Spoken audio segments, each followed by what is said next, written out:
Let's see, why does not say my stream is up? Wait a second. Okay, there we go. There we go.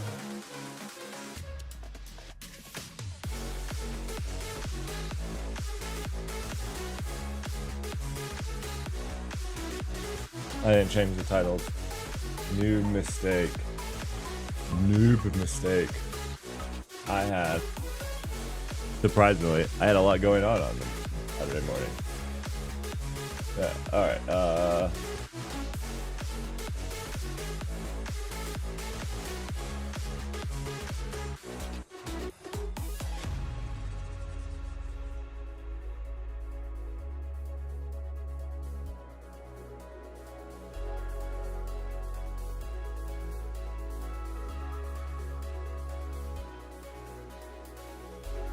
define evil.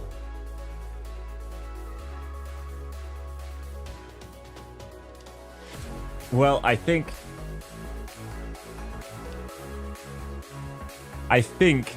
that let me show you what I did yesterday. So yesterday I played with it for a little bit. Sorry. I did not set this up very well. I'm just kind of setting up the stream. I usually do this all beforehand. Yeah, so let me show you Define Evil. Let me show you, because I did some stuff yesterday, and this all actually relates to the same stuff. So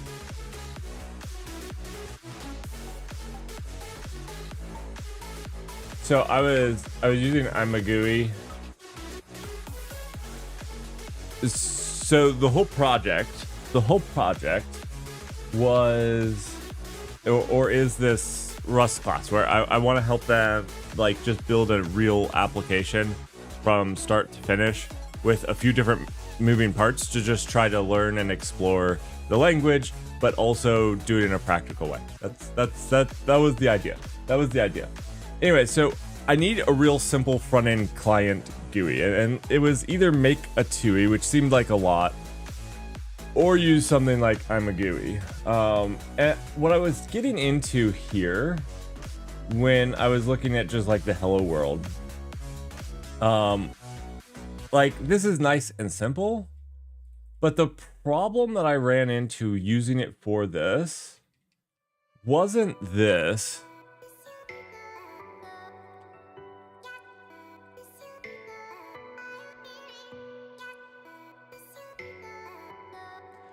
So it wasn't this, but the problem was this: support simple init, which was all of this. I mean, it's all of this. And this isn't part of the library. This is actually part of the example folder. Like if you go here, this is the mod of the support file folder, which is in the examples. And like all this is doing is like setting up the window and stuff.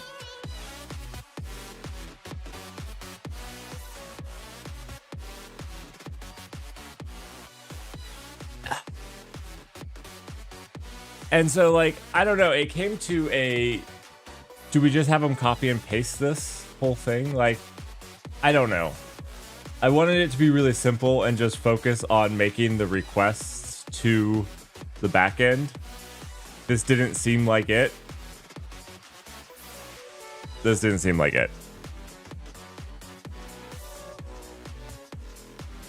Oh, eGUI is what I was switching to.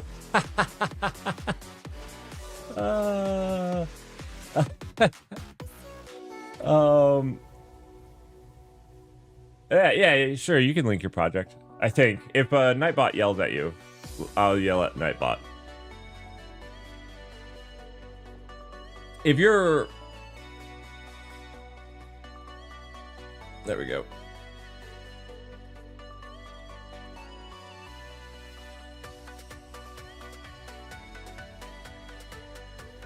How am I today? I'm doing well. Doing well, thanks for asking.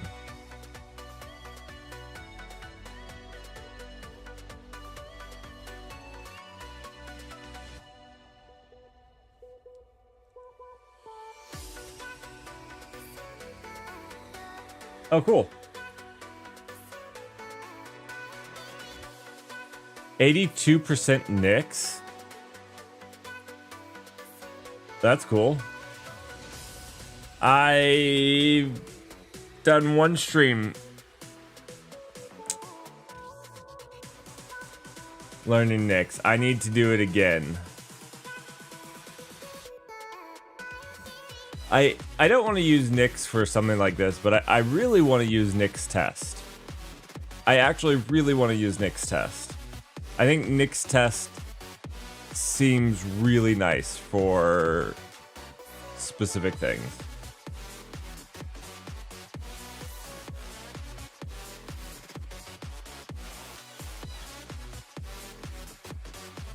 So that's actually, Russell, what I ended up doing here yesterday was using eGUI. Like, this is basic. This is just the basic app. We can go see it.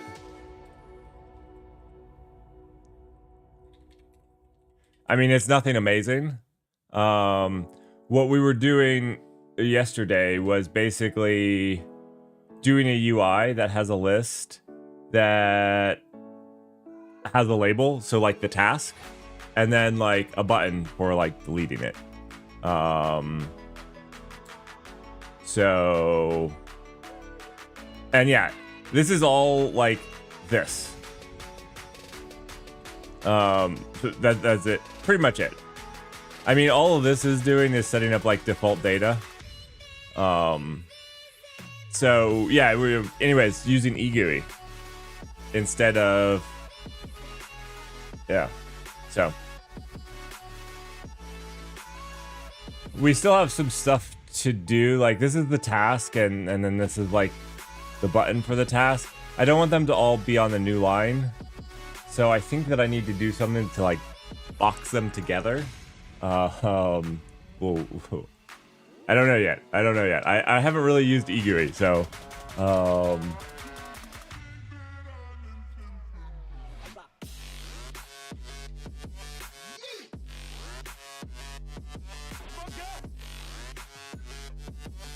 Did I see Hashimoto talk about Nix test at Bug Bash? No, I didn't.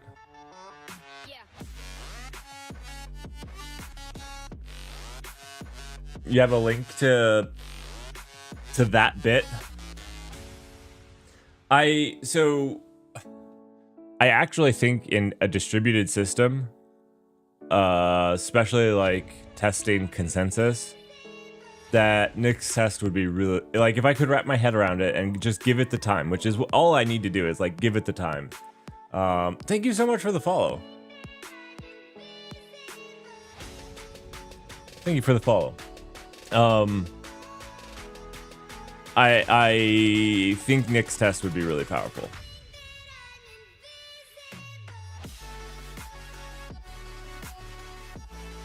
Oh, cool. Cool. I would actually love to do like a intro class to Nix test for YouTube, because I do think it could be. I think, like I said, I've not actually used it or figured out how to leverage it properly, but the little bit that some people that are smarter than me have shown me feels very powerful for some of those things. Sorry, this is not my normal music playlist. The Harris Heller's stream beats has not been working on YouTube Music for the last 2 days. So YouTube Music is working. It's not a problem with that. It is a problem with specifically the stream beat stuff. So anyways, my normal playlists aren't working, so I had to find something else to listen to. So this is a little bit of a, I have no idea what's in it.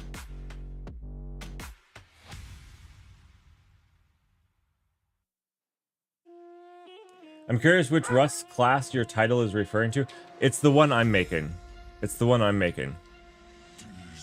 Not a struct like class, like a class like educational to help people learn Rust type of class. Maybe I should fix the title a little bit. Is that a little misleading?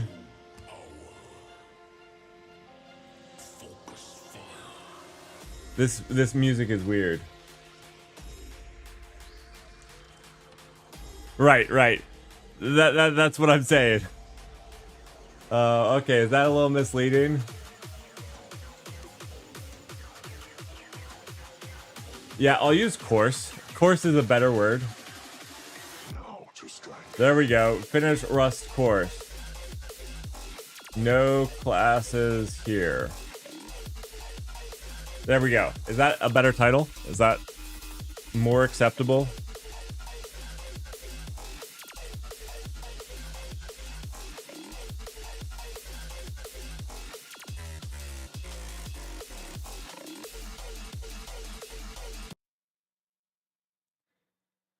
I'm making a course. That's what the title was meant to imply. It was meant to imply that, but obviously I failed at that. Everybody thought I was talking about Strux and was coming in here. Was Rage coming in here to tell me how Rust doesn't have classes. Maybe I should change it to building a class in Rust. Making a class in Rust. Maybe that will get some people rage click a little bit more. Making a class macro. Okay, I might do that. I've been wanting to, I actually don't really, I mean, I have touched macros. We just recently touched a macro for the Wordle game that we built. But I can edit somebody else's macro. I don't know that I can make a macro from scratch. So I really need to do that. So maybe what we'll do is we'll make a class macro. That might be fun. And that's why nobody understands lifetime. All right, what is this? Can we test it? To test those yellow boxes that I had earlier. The only way to really do it is to really make it happen, and the only way to simulate things like keyboard and mouse and other types of events is through things like VMs, not just keyboard or mouse, right? This is also network failure, stuff that Antithesis is really good at, disk failures, things like that. Has anybody here used Antithesis?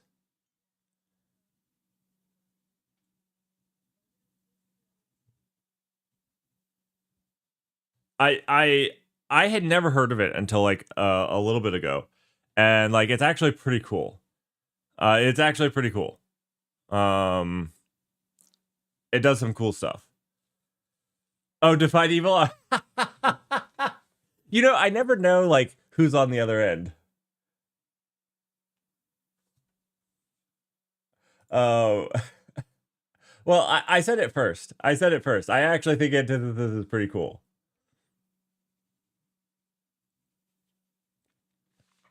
Yeah. That's cool. That's cool. You should come on and I don't know if you're allowed to, but if you are, you should come on and talk about Antithesis. It's actually pretty cool.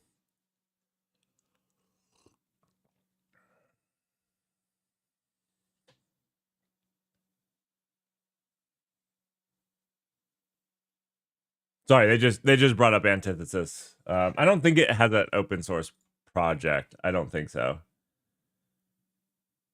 Yeah, you can hit me up on Discord. That's good.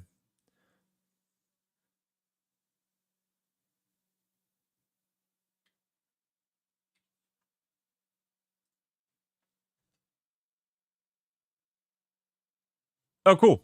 That's awesome. It's sort of best done through a hypervisor layer. I'm going to apologize here because... You guys don't have open source, do you? Can somebody let that dog out? Thank you. He's got to go out and check on his chickens. He enjoys checking on them. I should have muted the microphone before I yelled. We're gonna mention Nix. And I know a lot of people... Our hair is not as dissimilar as it needs to be. I feel like I just looked at his hair and I was like, feel like, okay. All right. We're going to fix this. There we go. Now it's more dissimilar. Feel that Nick's enthusiasm is pretty exhausting and don't want to hear about it. So I am sorry. In my defense, I feel pretty confident that I have a good grasp about dev, test environments, virtualization, containerization. Like, it was my whole career for like 15 years. And I don't know any other technology that could achieve what I'm about to show you very well. So, Eclipse, thank you so much for the follow. Welcome to the team. Welcome to the team. I'm going to use Nix, and I'm sorry, but not sorry at the same time. Okay, so let's first talk about VM testing without the Nix part, okay? So if you're like having an emotional reaction, so this is what brought up this whole thing, because like one of the other things that I've been doing is like the database class, which I actually think I'm going to rework how those videos go from the ground up. But one of the things that became very difficult was when you're running tests distributed. This is exactly what we ran into and what I think NixOS solves really well. Like I said, I haven't done it, so like I say think, but I think that like this is 100%, this is going down the same lines of yeah.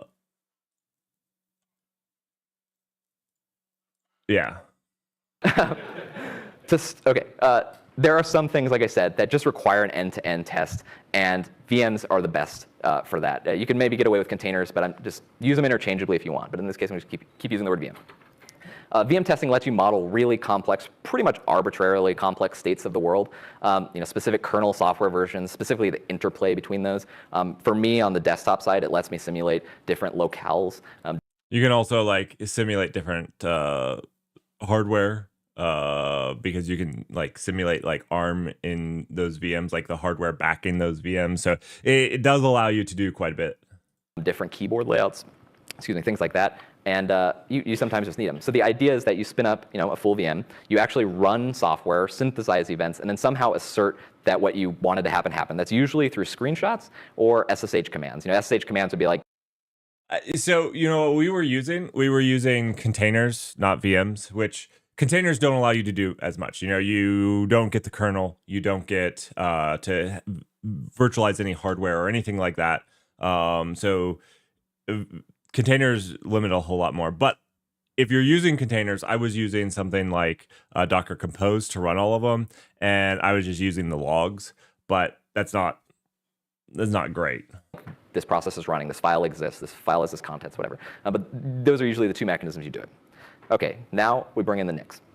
Why do we have to bring in the Nix? I'm glad we could read this, actually. I love how I'm leaving the subtitles up for you guys. I don't know how quiet it is for you guys, but the how they spell Nix. More like fart. I am a bit gassy this morning. I've been called out. You guys got me. I'm a bit gassy this morning. Nix, because Nix provides a full first-party testing framework that has access to Nix. And these three properties are really important because first-party, Nix actually uses this to test Nix itself. And so it's not going away. It's running every day. It's running right now. There's thousands of jobs queued up right now by the Nix project in order to run. That sounds like Skynet. It's running right now.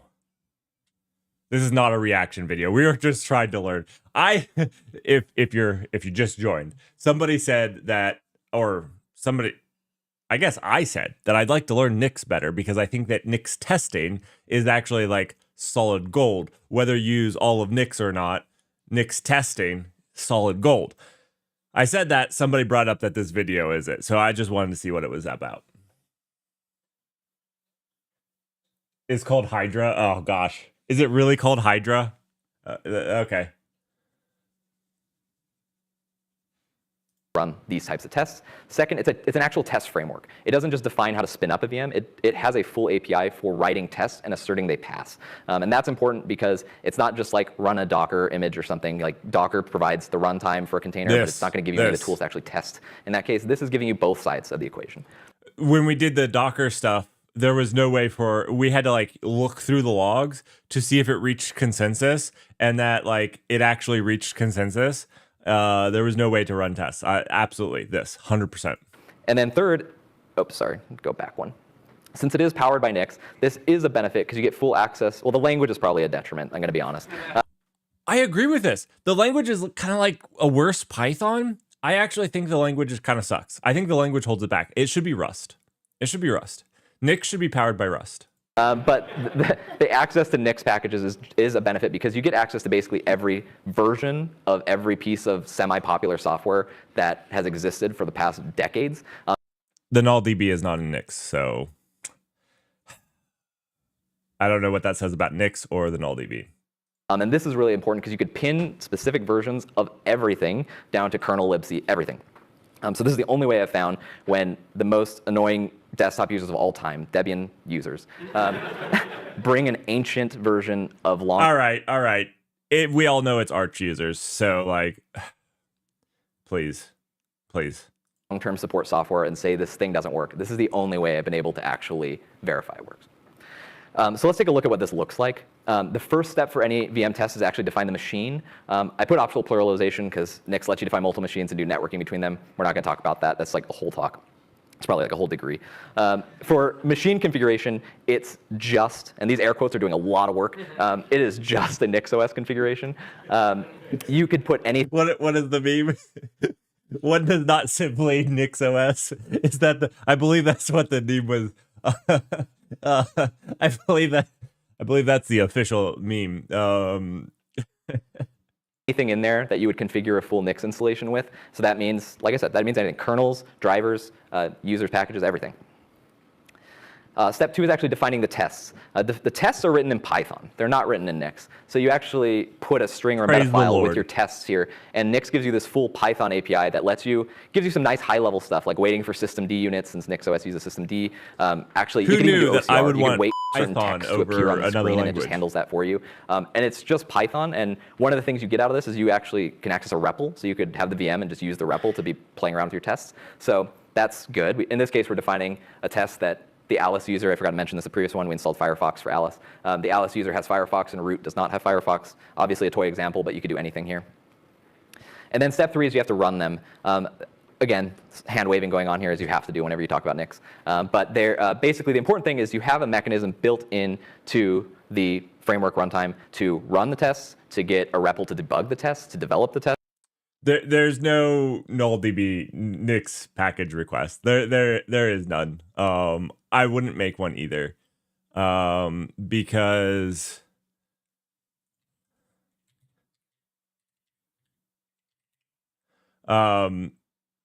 it's meant to be a toy. Did I misspell it? Antithesis. Let's see. How do we spell this?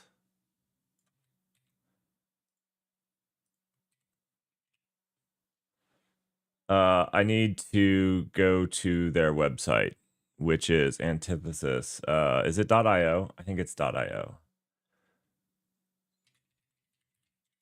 I don't want to just... Here we go. Yes, this is pretty cool. I guess Define Evil works there, which is pretty cool. So we'll get them on and we'll talk about it. We just literally I just started using this at work. Pretty awesome. Do you guys have an open source? That's what I wanted to come here and check. You guys don't have any open source, do you? I don't think so. I was wondering if there was any open source we could leverage. None of this is like stuff that would matter, I don't think.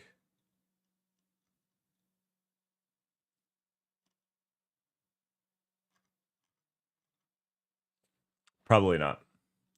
Do you know what though? Would be cool? Some sponsorship with Antithesis to test AIs. That seems straight up what we're doing. And you guys don't even have. You guys would be a great partner because you don't have a stick in the game.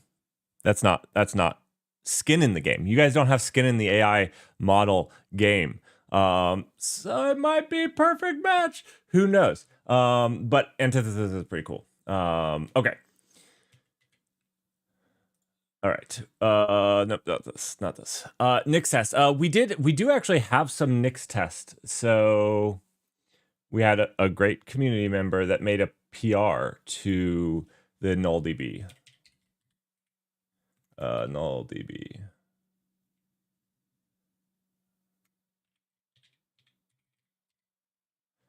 Let's see. Let's see. I do need to pick up on this. One of these things is the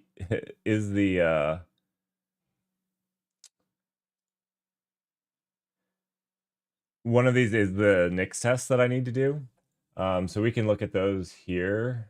Let's see, Nix OS test.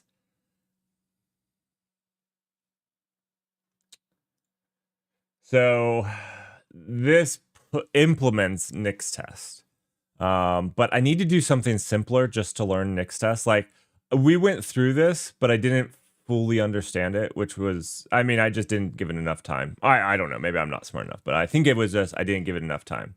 So I need to start with like a simpler project, which is probably why I need to do it. I need to do it. I really do need to do it. I need to put that in my, it always gets pushed off because I have more fun things to do. And when I'm streaming, I like to do fun things, but yeah.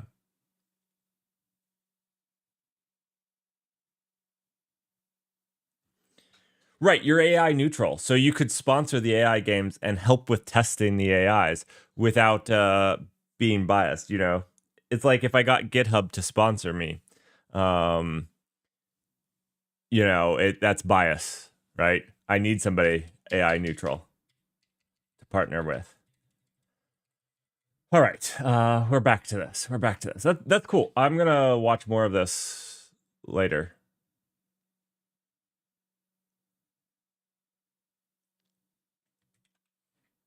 Maybe we do a small Nix test soon. So right after this, next weekend, my plan is to finish this up this week, whether I do it finish it on stream or not. And then I got to make videos out of all of it. But my next thing that I need to do is we got to start making some of the stuff for the AI games this winter. So the AI games will happen in December.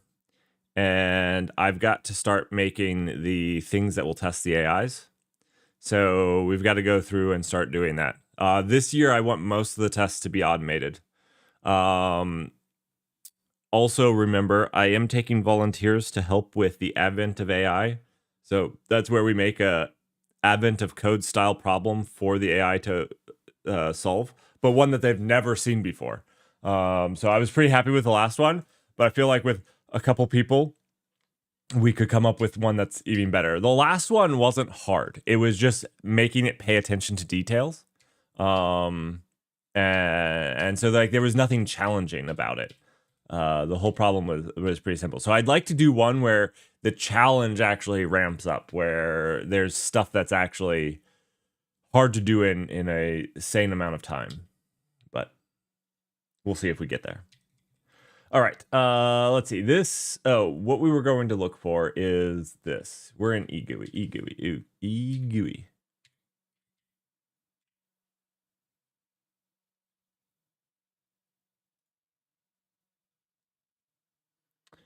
What I wanted to see is I need something to like group these together.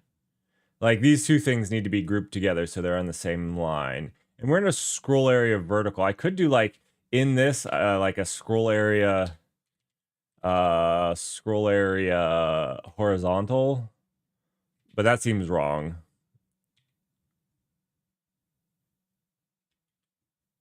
Right? I feel like that's a little, I don't really need a scroll area. I need a, what do I need?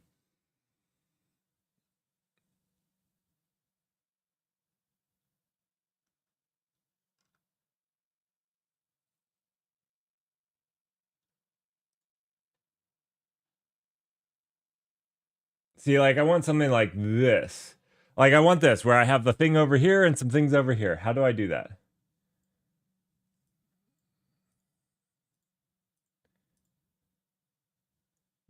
Okay. No, that's not what I wanted. Go back. Go back. How do I see the code for this widget? How do I see this? Let's see. UI.horizontal.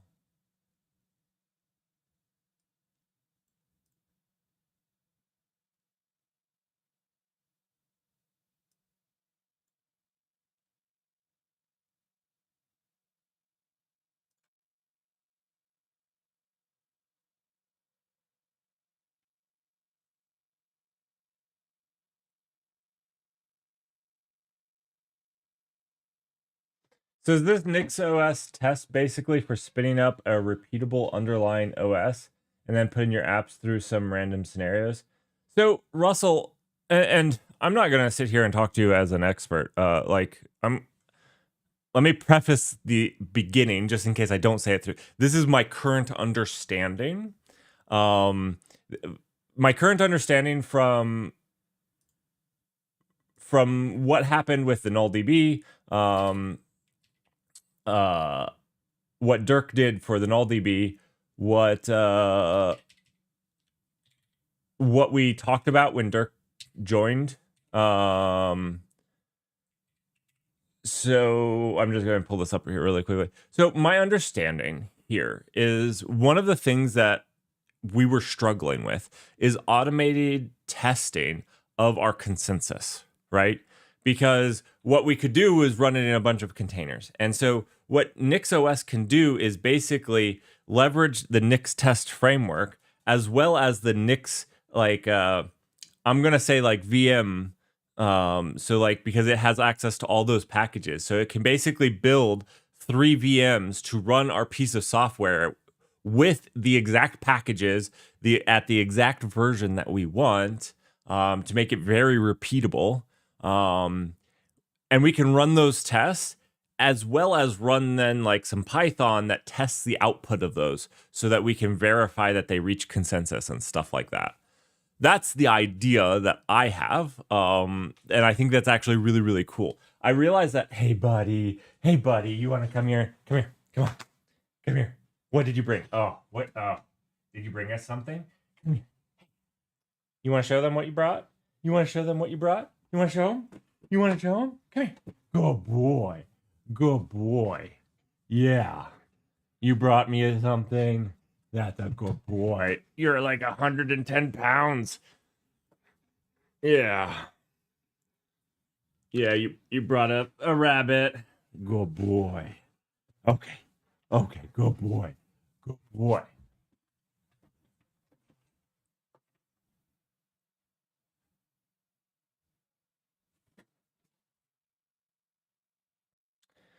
Does it have mockable hardware? You know, that's actually a really good question. I don't know.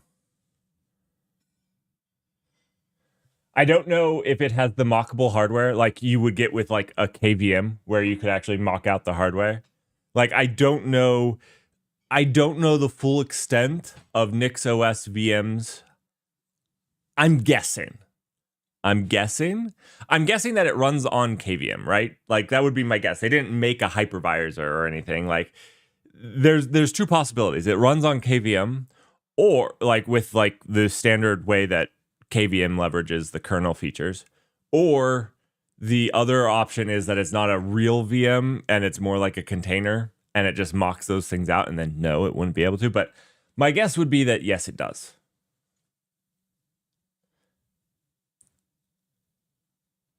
They make so if they make QEMU ISOs, they should, right?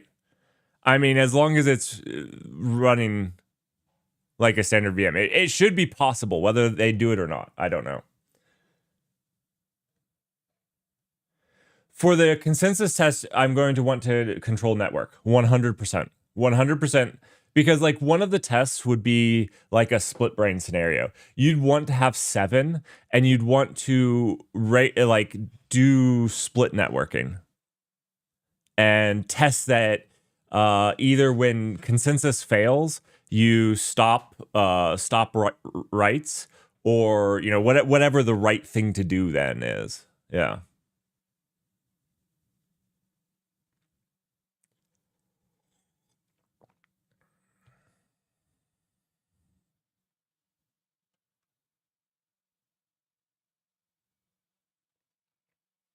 So yeah, I think absolutely.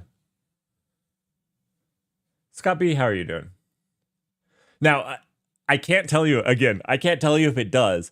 I have been told that it is fantastic. I mean, we could finish watching this. To run a single test, everything is sort They might answer it. There's only 3 more minutes. So we'll finish this, and then we'll get back to the rest. of like there for you within a single command of some sort. And so this is just a full end-to-end thing in order to handle VM tests. And like I said, I just haven't found any other thing that's focused on providing this level of flexibility with a focus on testing, right? There's tons of frameworks. I built some of them to spin up machines, spin up VMs, but not to just complete the end-to-end part of it. In practice, what am I actually using NixOS VMs for? And again, stuff you really can't test without a full sandbox environment. The thing that really triggered me, the thing that really made me do this was input methods. I'm a fairly calm person, but input methods on Linux made me pound the table a few times. For those that don't know, an input method is basically any sort of how you input sort of certain Asian languages. Emoji keyboards are an input method. It's the ability to input any character that's not represented. Emoji keyboards? We have keyboards for emojis? Ugh. Ugh. I'm so old. I'm so old. On your physical keyboard is an input method. Handwriting as well as an input method. On Linux, the input method framework, the windowing system / compositor, they're all developed by different people, and this is where I think the struggles of Linux really shine, because of this, very specific versions of different things just behave wildly differently, and it drove me crazy. So I needed to use VM testing to test input methods. Am I the only person who doesn't know what Ghosty is?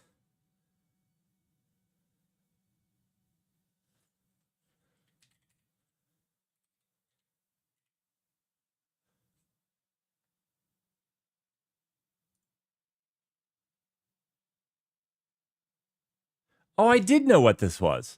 I did know what Ghosty was. Somebody's brought it up before.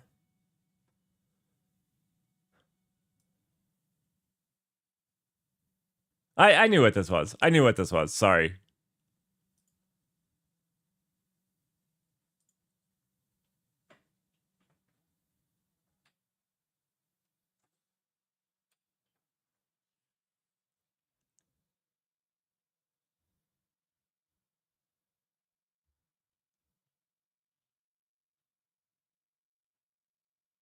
I got it.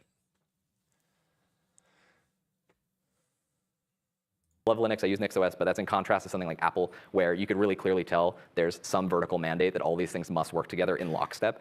So much easier as an app developer, but it's what I have to work with. And then there's other stuff, sort of desktop integrations, making sure that Open and Ghosty appears on right-click. How can you possibly test that without actually taking a screenshot and right-clicking and taking a screenshot? These are things that also just break constantly in Linux with various version upgrades. So perfect for VMs. There's a lot of complaining about Linux up here, but it's just this is the work you have to do to make, in my opinion, a stable desktop app experience for desktop Linux. I'm just going to put this here for later. Take a picture or just download the slides later. Here are resources where you can actually learn a lot more about VM testing. It's extremely powerful, but like everything in Nix, the learning curve is like a sheer vertical cliff. Sheer vertical cliff. I think that's like the hard part here is every time I go to get into it, people think that Rust has a steep learning curve. Rust has no learning curve compared to NixOS, in my opinion. This is why I probably need to learn it. And then I probably need to make a very easy intro into it, which might be hard. It might challenge me, but I'm ready for a challenge. If you want to traverse the wall from Game of Thrones, then this is the resources that you're going to need to use. I think the benefit is the payoff from doing this for the right type of testing that you need. There's nothing that compares.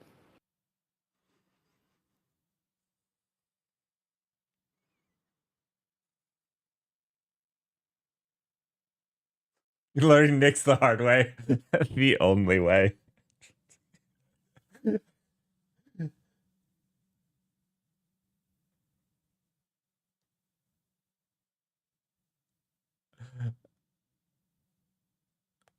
I'm working on them. That's what all this is for.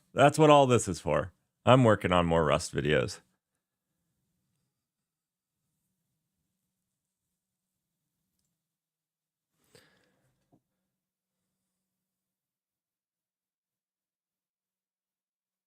I just need to do this. This is all I need to do inside of that. in this, I have UI, so I can do like UI.horizontal, and then I just throw this in there. Yeah, this. Done. And now, when we run this, we're going to have... Oh, beautiful. Beautiful, beautiful, beautiful. Okay.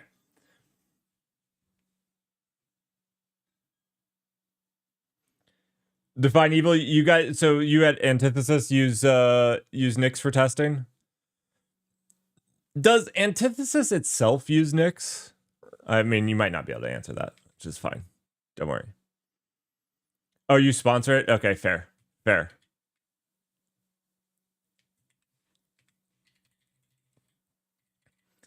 Actually, I'm thinking that we do something like this. Like this. And then something like yeah, something like this. And then do we have like a line? Let's see, like a divider, scrolling, screenshot prop, and multi-touch? No, thank you.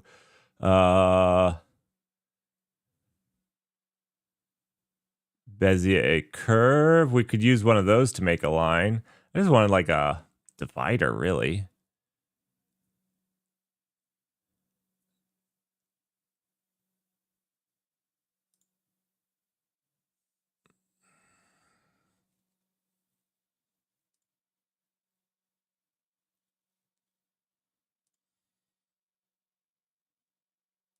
Frame. Maybe. Where do I see the code? Source code. No, don't. I want to like open a new window. You can't open a new window? Gosh dang it. So, this is on a thing. Interesting.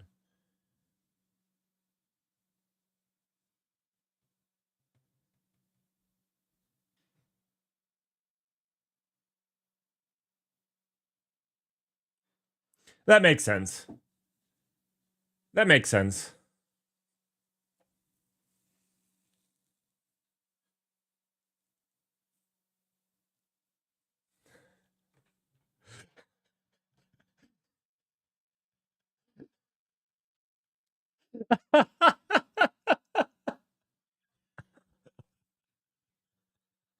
If I could do a a voice interpretation, I would be doing that right now with that sentence.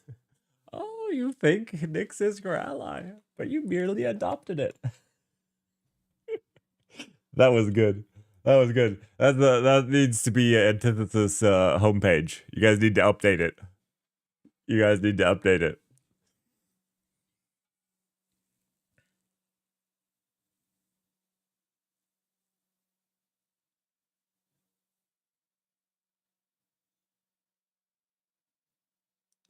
Can we do something like this, though?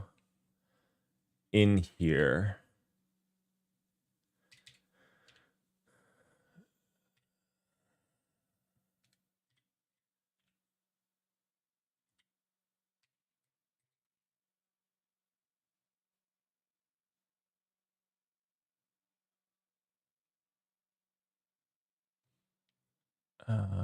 What was I doing? What was I doing? So, in this... But I'll do it like this, where I do the show, right? Can I do like...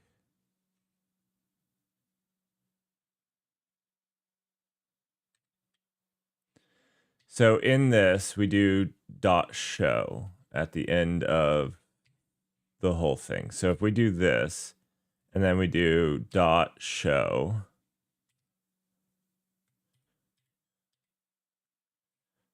will that wrap?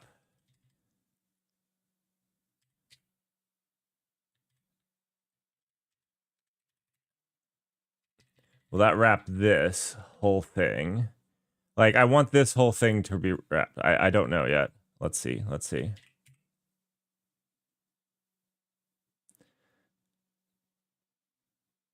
Address the Botox allegations. I don't know why I would address Botox allegations. Sometimes the best way to address something is to not be baited.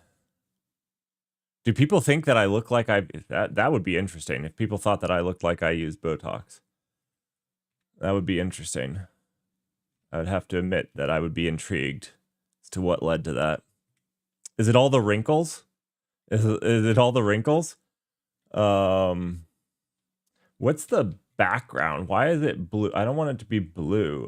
Fill. That's what I don't want. Fill. We'll just take that out, right? We don't have any hot reload. Okay. Okay. Yeah, that's better. That's better.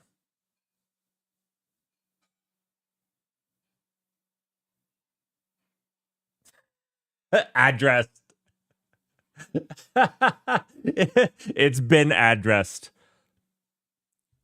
Russell for the best the best comeback. Good sir, it's been addressed.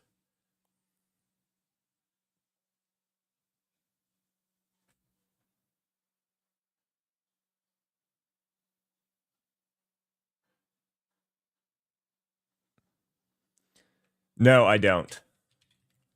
Okay, this is looking good.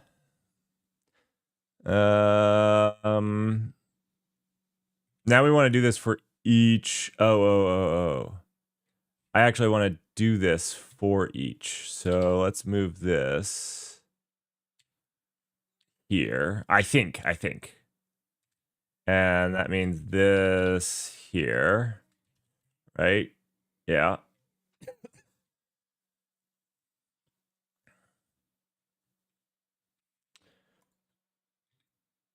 Oh, this was meant to be easy. This was meant to be easy.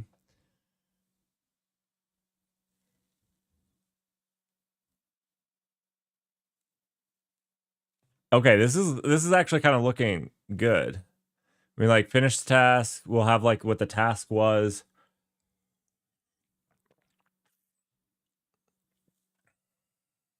There's more space here than I thought. Let's see. We probably did that in this. We don't really need a shadow. Right? I don't think we need a shadow. It's making it look too good. Yeah. Let's see. Margins. Do we need... Let's tighten these margins up a little bit. Or the corner radius. We'll do 7. You should always use a prime number when doing corner radiuses. It's how they work out better. It's just math. Don't argue with me. Let's see. Outer margin, inner margin. Let's tighten this up a lot. Let's do another good prime number. 3 and 3. Yeah. That is the good way of doing it. Oh, that's looking much better. Okay, maybe a little too tight. Maybe a little too tight. Inner margins, let's bump that up to 5. A delicious prime number. I find 5 and 2 some of the most interesting prime numbers because, like, they make a whole swath of other numbers not eligible to be prime. Like, they make the most other prime numbers not prime. Which is very interesting to me. 5 and 2. So I think that they're like the I don't know. That's so much better. So much better.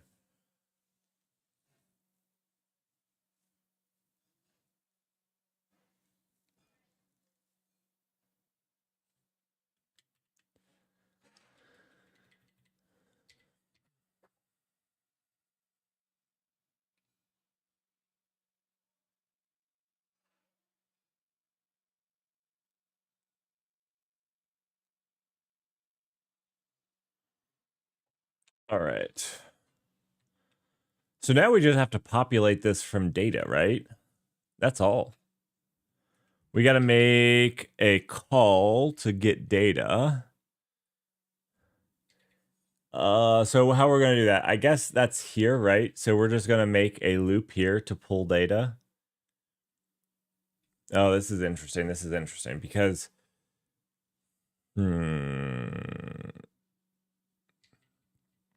Yeah, we're going to have to make a thread here. We're going to have to make this also listen to that thread.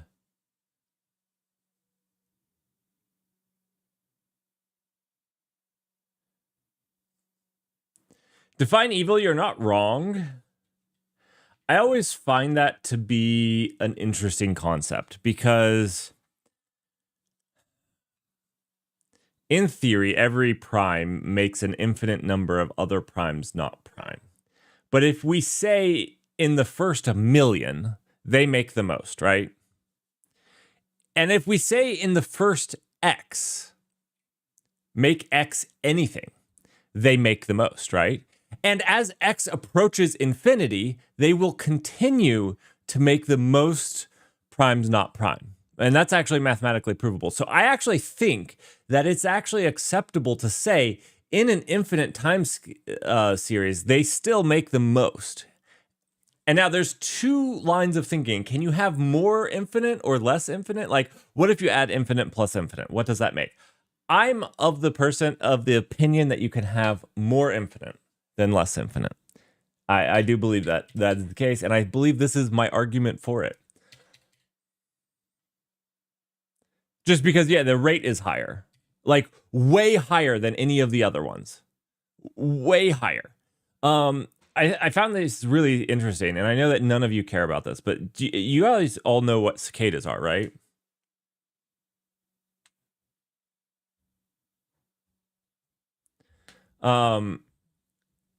I don't know if you guys know what cicadas are, but cicadas are these annoying bugs that come out and make a ton of noise. And cicadas make a ton of noise, and thus everything hates them, and everything is a predator of the cicada.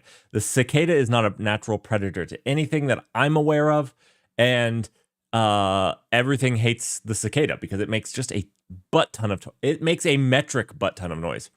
Anyways, there's a metric butt ton of noise being made by cicadas, and everything hates them, and everything eats them and kills them for fun.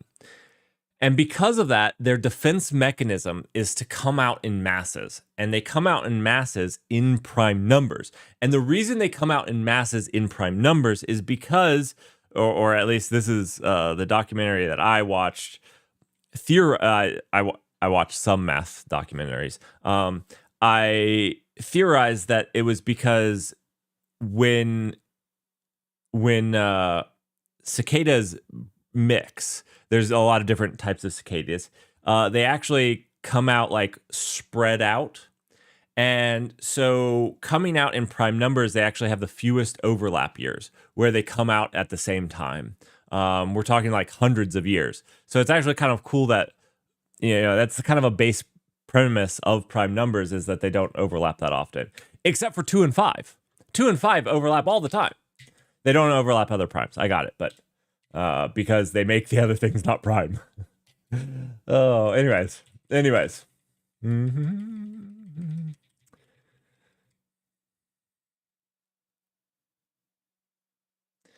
Yeah, there's the 7-year, there's the 3-year, and there's like there's a longer one. I thought that there was like a 20 something. Number of years cicadas. I don't know how to spell cicadas. That's not how to spell cicadas. It starts with a C, right? 13 and 17. Yeah, okay. 13 and 17. I don't know how to spell cicada, so I'm not going to look it up because I'm going to spell something that's not cicada and not safe for stream or something. There we go.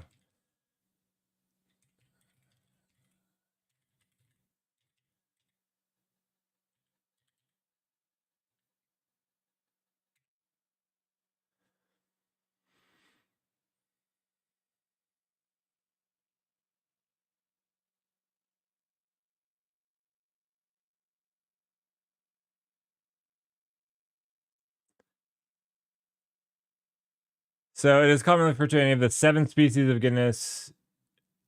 We'll just leave it at genus. Of Northern America, the 13 and 17 years are called periodical because they are all individuals of the local population are developmentally synchronized and emerge at the same time. These are called locusts. I thought locust was more like grasshoppers that have gone feral. Oh, okay, yeah. This is a misnomer. I was gonna say I thought locust was feral grasshoppers.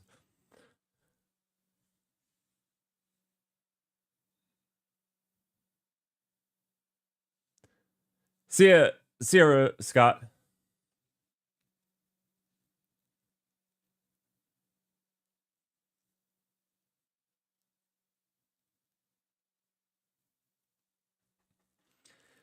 Gotta love the eastern United States. Broadleaf forestries. So I live in the middle of a forest, and because of that, like when the cicadas come out, it is deafening. It is deafening.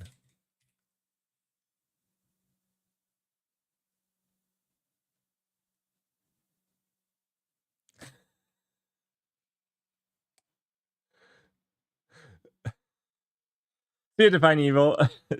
Some of them never saw Nick's OS. those poor cicadas. Those poor cicadas. Oh. So I think that all we have to really do is make this app have like a JSON struct for our application, right? I think this is relatively. We'll see if this is going to be relatively easy. I say that, and then it never is. It never is as easy as I thought it was going to be.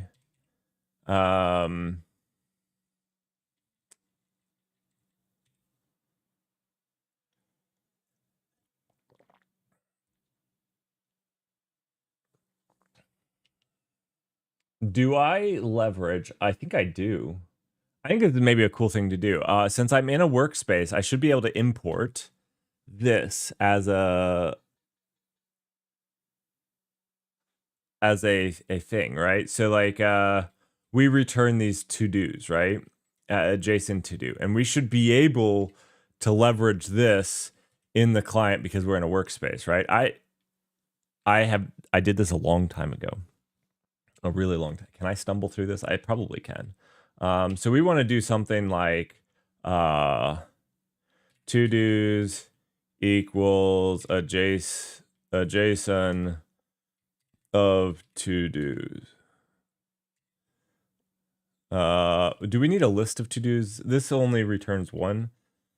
Oh, it's actually option of to-dos, but I need like to-dos. Maybe I do need the vec of to-dos.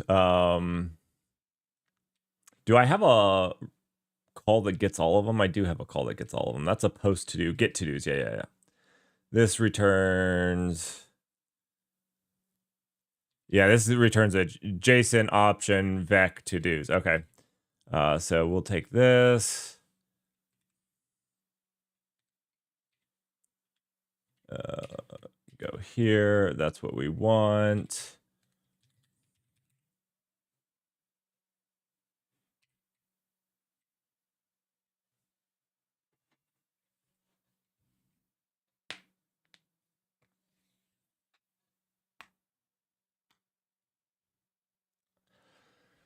All right. So then we can just leverage this as the return. Okay, so we just need to get the to-dos, right? This. I need to put this in somewhere not called types. I actually this is a bad thing that I've done from my Go days. Go does this. I need to not do this. Although I kind of think that this is interesting because we could actually make this public, right? And cordon it off for being exposed to other things. Let me think on that. I kind of actually like that. This could be the only public mod exposed, right?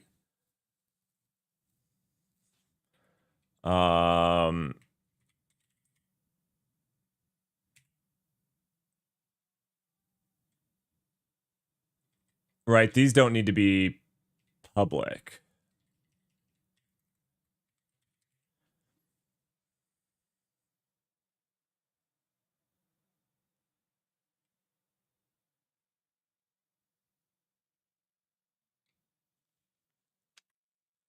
I think.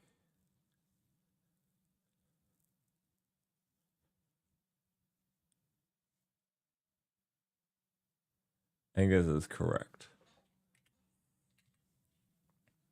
And so that's actually kind of cool, but it shouldn't be named types. I hate the name types very, very passionately. I mean, I know I did it, but I would prefer not to.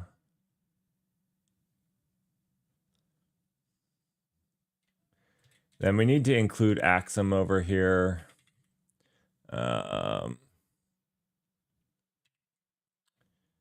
So we'll do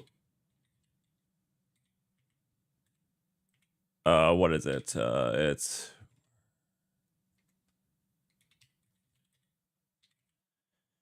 equals true. Let's see. Cargo watcher failed the command, produced no valid metadata. Okay. So what we need to do then.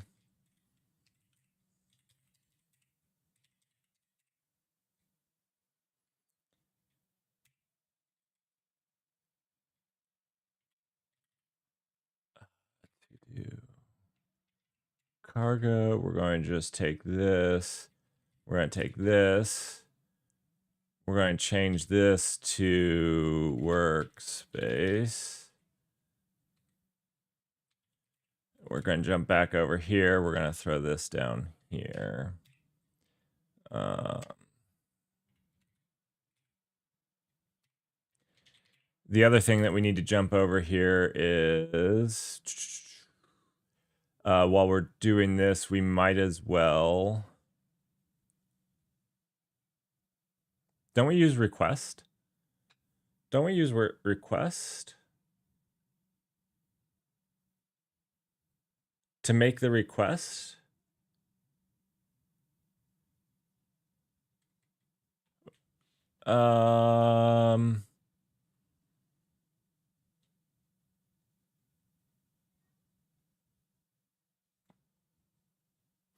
Oh, no. That's not in this one. This one uses the gRPC. Sorry. That one is in the weather one because in this one, we make the request to the other one. So let's not do that. That is not what I meant to do.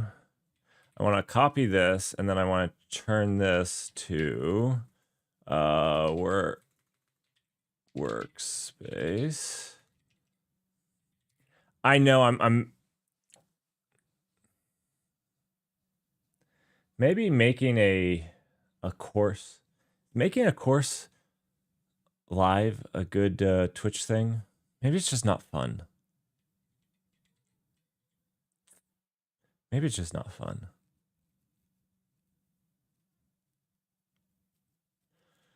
All right.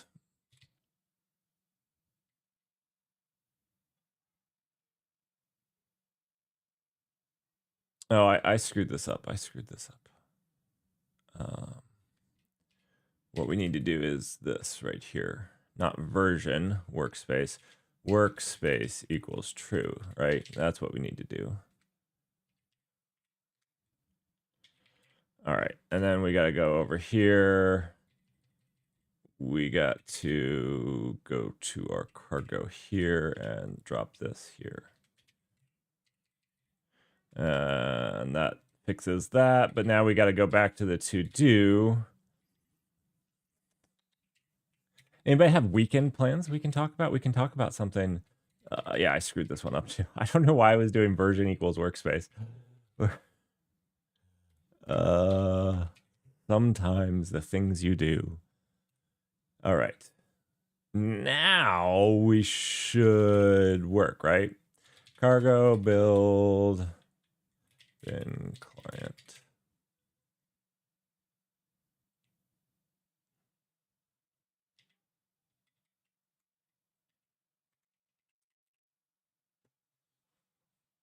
Got any interesting weekend plans? You know, if you're here in the States, you got a 3-day weekend. Okay, cool.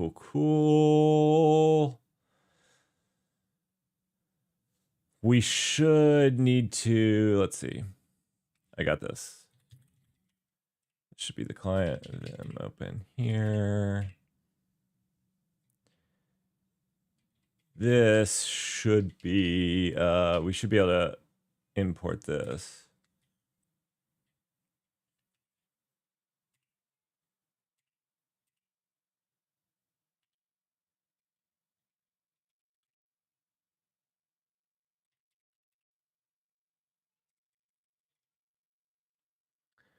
Were we still having problems? No. That was just metadata. Metadata. Okay, we didn't import the to-do though. Fantastic.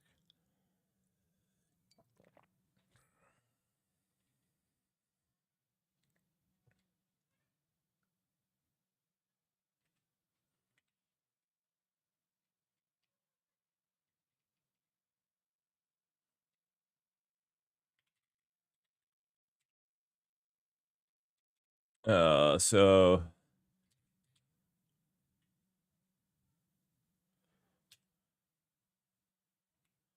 I don't want to do, you don't do workspace equals true here. You just want to do a path, right?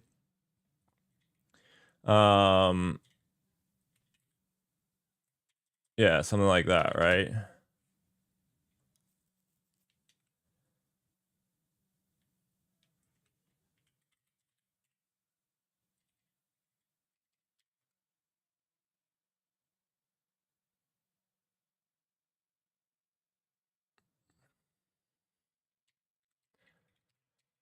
All right. Let's see. Let's use something like that. This is actually not to do. What is it? Types. It's not liking that. It's not liking that. Probably for good reason. Yeah. This is JSON like this. That's probably why all of these things were angry. Could not find type JSON in the scope. We'll import that later. What is the to-do? It's not erroring on to-do, so it's not liking it here. Failed to resolve the unresolved module, unlinked crate to-do.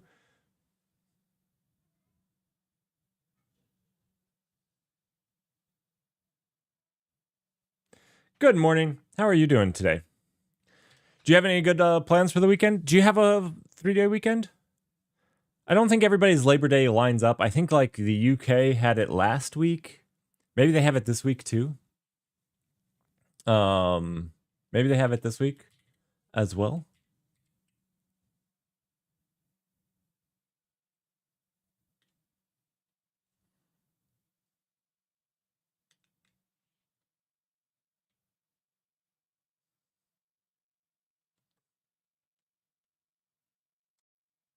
Oh, cool. You got any plans?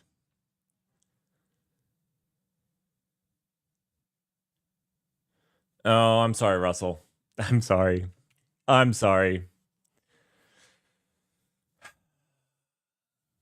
sucks. 3-day weekends are awesome.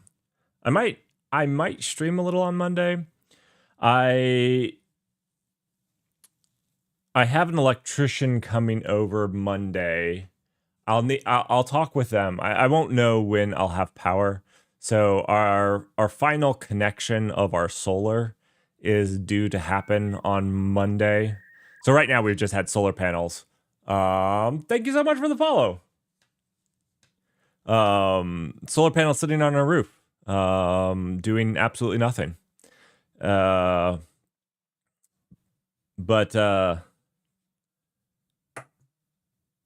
Monday, the electrician's coming to wire everything up. So, I was told that there'd be like a 30-minute downtime where I have no power. So I'll try to figure out when that's going to happen. And then I'll either stream after or before it, depending. Like if it's early, I'll stream after it. If it's late, I'll stream before it.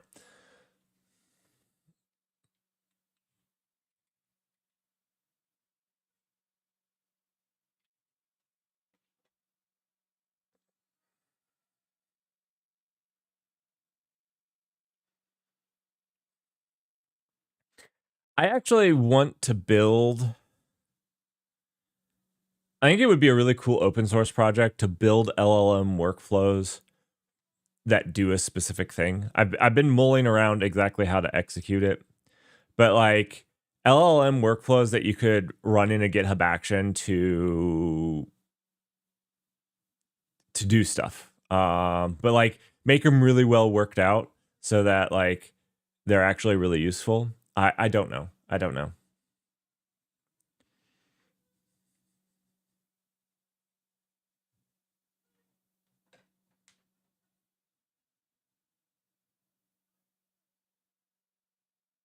Yeah, Russell, Copilot's interesting. I was talking to the Copilot. I say the Copilot team, like there's not 300 Copilot teams that have 350 different products called Copilot.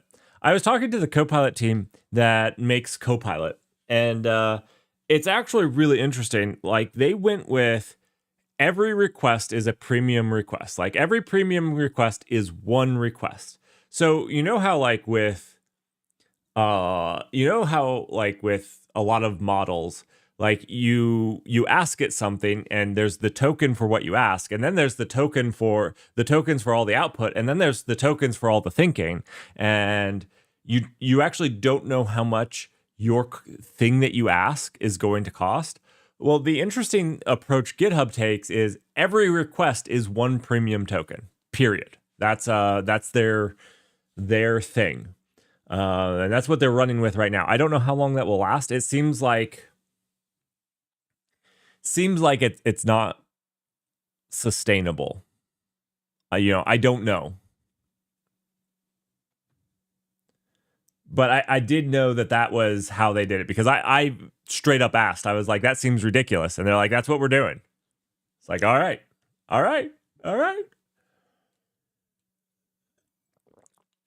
You do you. Now, my question is, did it map a bunch of fields accurately?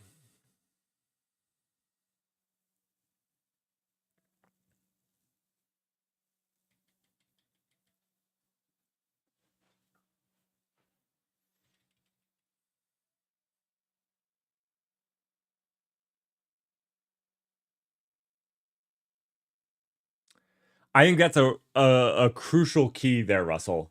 It did a decent job after you did a lot of pre-processing. This is where, like, I actually think that there's actually a lot of use where you've done stuff, you've set up a certain scenario with certain tests and stuff in place. I've been leveraging it with Trunk. This is actually one of those things that I thought was kind of cool, is you can leverage it with Trunk and feed it the output of Trunk and get it to like fix your code, leveraging the output of Trunk, which is really cool because like you can use it to like, anyways, I don't know. I digress. The thing that I don't know if it helps us save time is all of the stuff that I do to get it to work seems to take a lot of time. And it seems very snowflakey right now, where for each problem, I do a different set of stuff. So what I'd love to do is standardize. So it's like, if you have this problem, there's a canned thing that you can grab and it does it, right? I guess that's where I'm going with this, is because it feels very snowflakey. And if I do it in the snowflakey manner, did I actually save time because I'm actually doing pre-processing or post-processing or coming up with a process to help the AI do it? And in the end, did it actually save me time or not? It's been very difficult for me to understand. And so like, if I can do these canned things, I feel like we could get it to save time, where it's like, oh, well, I have this app that pre-processes YAML files to do this, and then I have this script that checks that the converted YAML file passed linting, because let's say we're doing the new JSON YAML that's going into Kubernetes, and we're converting all of our files. We're like, all right, once we convert them, we run a linter and we pass that back into the LLM. Once we set that all up and it's a pre-canned thing, I actually think you could, let it loose and it would be really awesome. But like, it's not right now.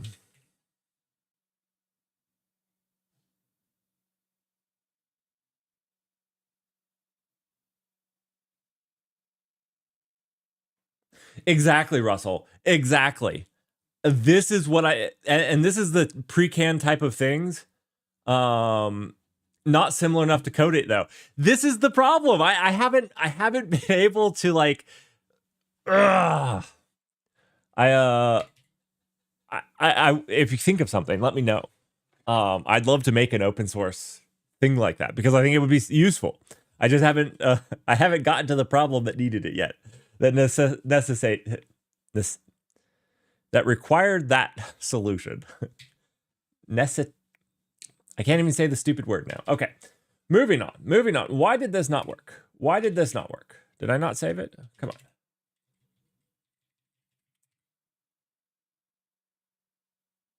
on. Maybe Rust import workspace project. Oh yeah. For sure, Russell. That's fine.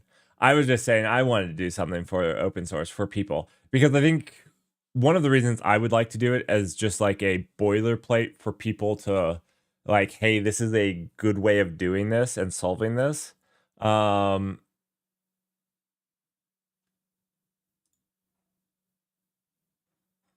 And either it works as a pre-canned thing or they can use it as like a template to do their own pre-canned thing.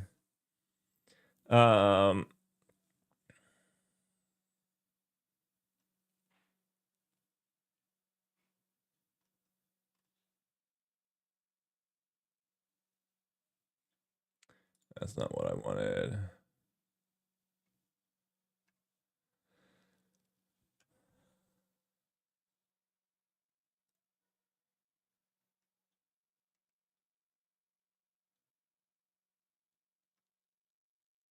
Oh, it's not a lib, is it? It should still be fine, right?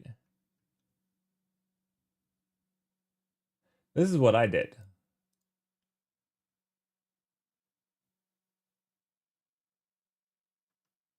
Okay, this is what I did. I was wondering if there was another way with workspaces, but maybe not.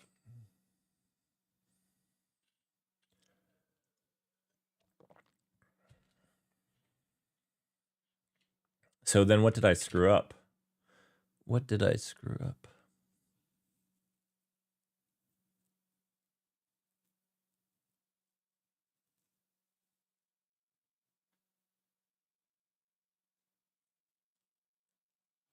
Oh, you know what? Let's yeah, its name is TODO. Now, do I have to have a lib? I probably do I have to have a lib definition here? I don't have to import it, right?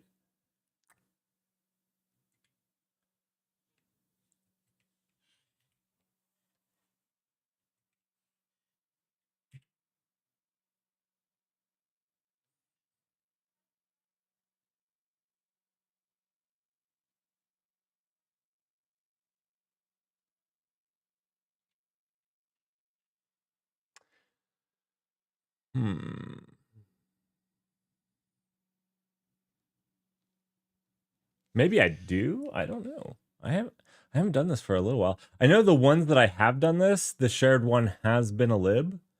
The shared one has been a lib. Now, let me think. Is the right way to do this is to make the shared thing its own library and import it in both places?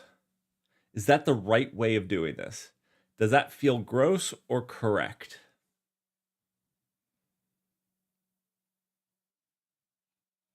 I feel that like that feels like correct. I feel like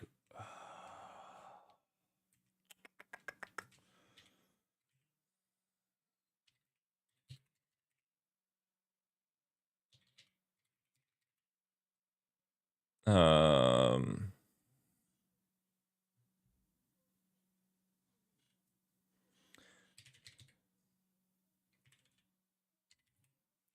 I feel like this is probably what we should do since we're sharing this. To keep the current resolver, specify workplace resolver 1 in the workplace. To use the edition 2020, specify workplace in the works. Didn't we do this already? Didn't we do this already?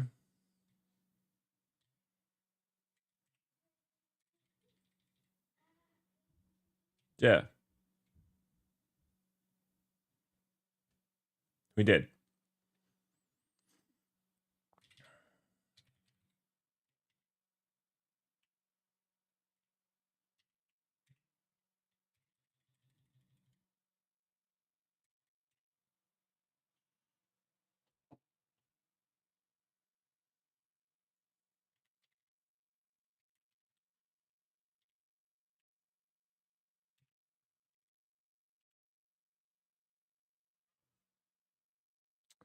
This is a little gross, but that's okay. We're gonna leave these part of this. Let's see. Are these in? No, they're not. So we'll have to add these. Chrono.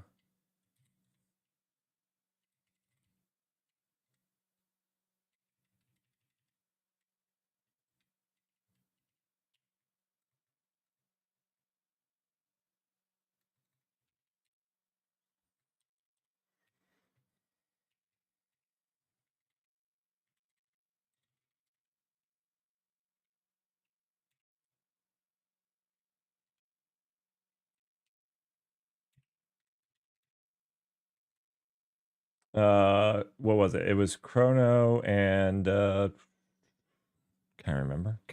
It was Chrono and 30 derived.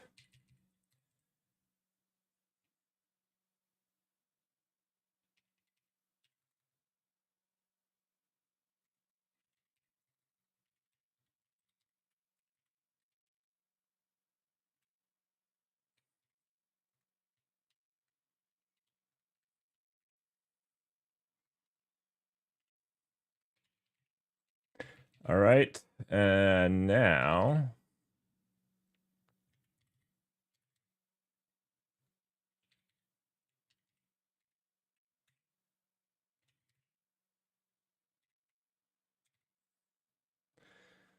you want to use great? I did. Oh no, I didn't.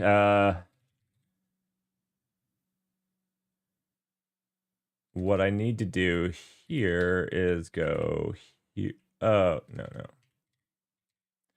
I need to go here and Chrono workspace true. And now, okay, there we go.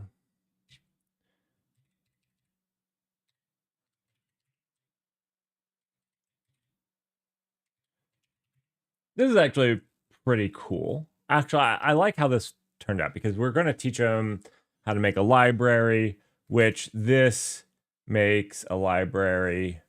And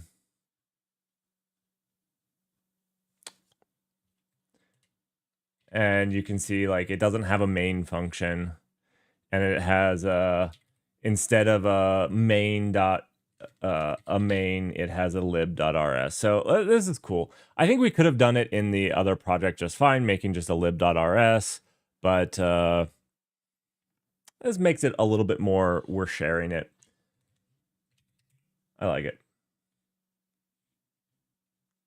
Hey, unfortunately, I'm doing it for work. I was just thinking about that. It's for work. I mean, that's fortunate. Fortunate. You got gainfully employed. We'll take that. We'll take that. Let's see. We are in to do. So let's get out of this.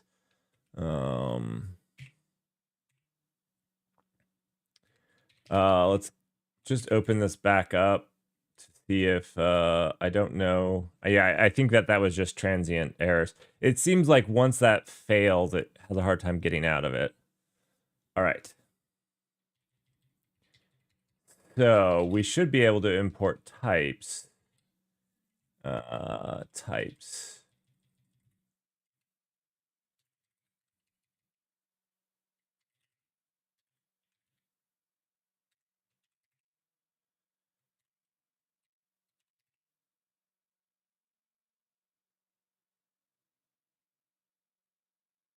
There we go.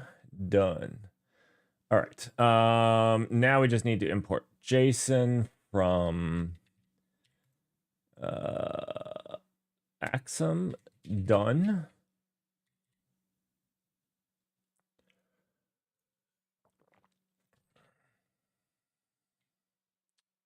Nice. Noise. So we should be able to make this request, get some JSON back. Awesome. Okay, so that's right here.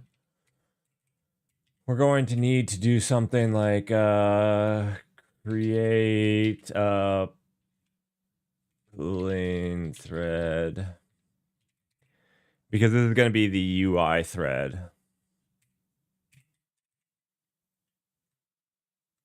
Run the UI. Now, two ways to think about this. I think the UI should be able to just send off its own requests, right?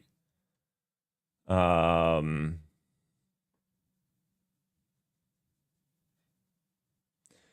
basically, we're going to pull every... We're going to keep it simple. So we're just going to pull every second, and then, which is kind of ridiculous. I understand. And then whenever this sends something, we'll just wait for it to pull the updates, right? So you click finish task, it will wait to pull it. Because if you finish a task,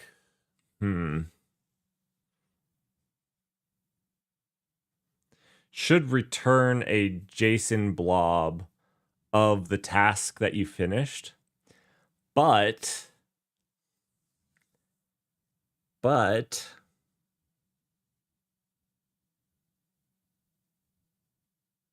we don't really want to wait on it.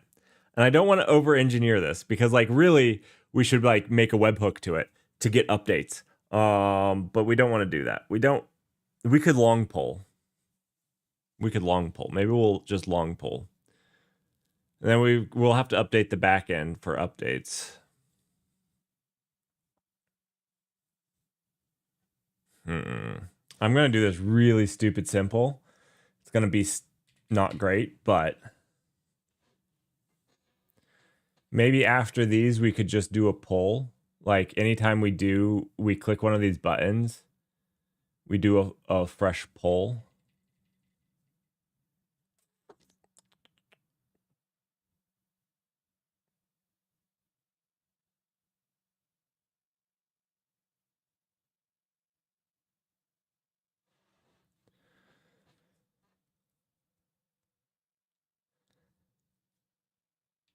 Yeah, I guess. Okay, we'll do it so stupid simple, and then we'll make it better later, or not. I mean, like I said, this was meant to be an introduction. Maybe I'm over engineering. I hate UIs. I really do. This is why they get complicated on just the simplest stuff. Just the simplest stuff. The other thing that we're going to have to do is we're going to have to keep metadata here, right? Like on this button, when it clicks, we're going to have the ID of the button to send in the request. Yeah. Okay.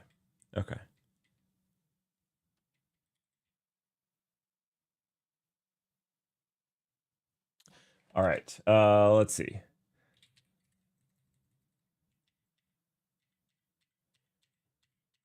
Oh, I thought been...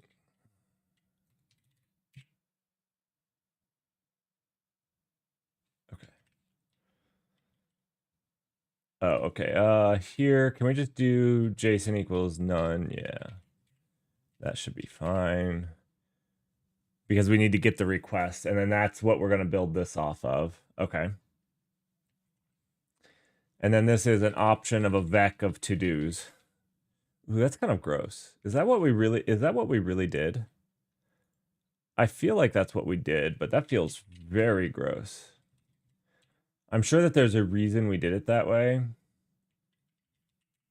I'm sure I defended it. I'm sure it's wrong. Okay, so we get to-dos. Why do we have an option of vec of to-dos? Shouldn't the vec just be empty? Like, if there's no to-dos, shouldn't we just return an empty vec instead of a...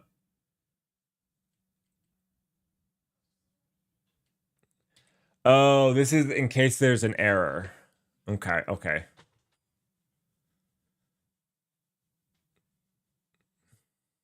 So if we return at least an empty vec. I see. I guess this, I guess I did defend this. I think that this is a good way of doing it. Okay. Okay. Yeah. Good way. Brilliant person. Brilliant person.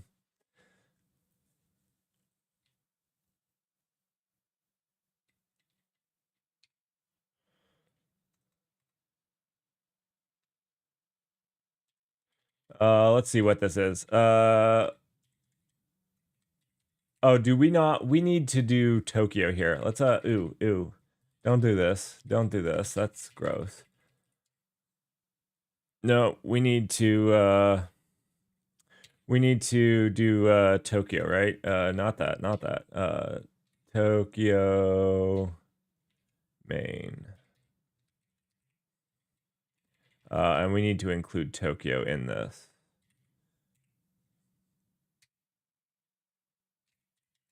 That is a workspace, right? Right? We did this at the workspace?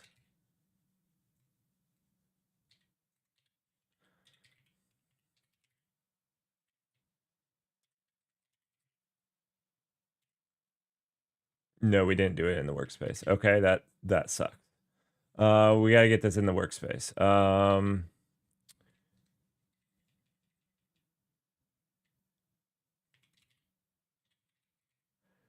So in here we don't have Tokyo. Fine. I'll make it part of it.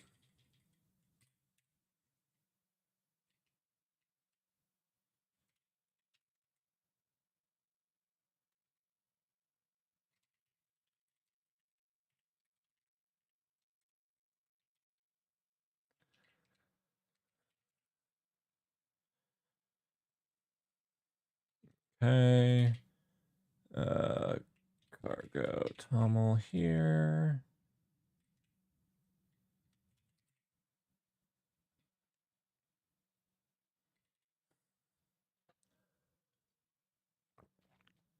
Beautiful. Oh, you know what? I didn't turn the music back on. Here we go. Some more music. It's a little bit of weirder music.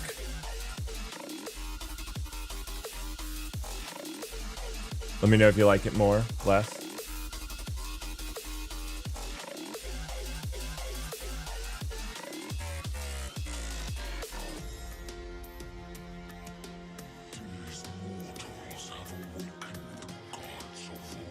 I don't appreciate the words. I tried to get like the one that said that it was for like background music. But like they all have lyrics. Why? Why do you have... Here, what about this playlist? It says instrumental, so it better have no... This is a short playlist, though. All right.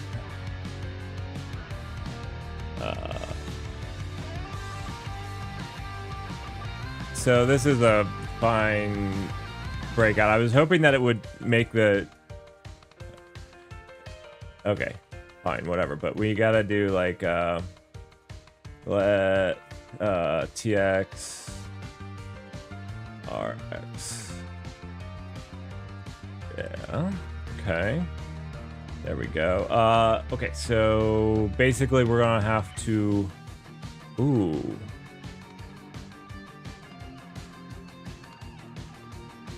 We've got to give the thing into this, right? Can we pass anything into this?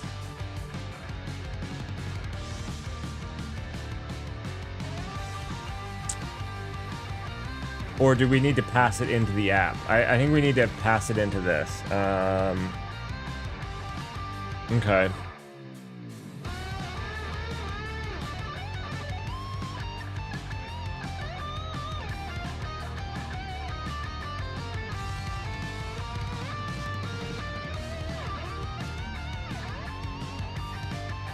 All right, so the app is going to get a receiver, right?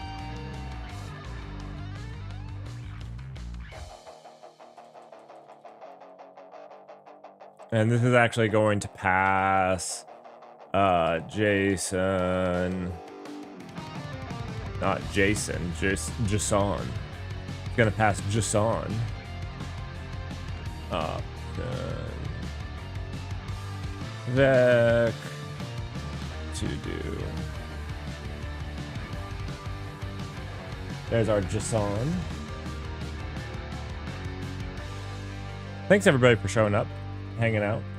I'm gonna try to do some more fun streams going forward, so hopefully these will be a little bit more entertaining. I don't really know. Like I also got I put a lot of work into the news, and I haven't done it the last 2 weeks. Not because I haven't seen the news, but I'm not sure I do it very well, and people thought I was just reacting to the news, which is fine. I don't super care what they think, but that wasn't really my point, wasn't to react to the news. But if that's all I was doing, then I failed to make the right number of angle brackets there. Yeah, that wasn't really what my intention was doing, so I obviously wasn't fulfilling my intention, so I gotta rethink how I do that. And I wasn't very good. There's some people that do this very well, but it was not me. I was not very good at doing it live, and recording it. I ramble too much, which I get. That's me.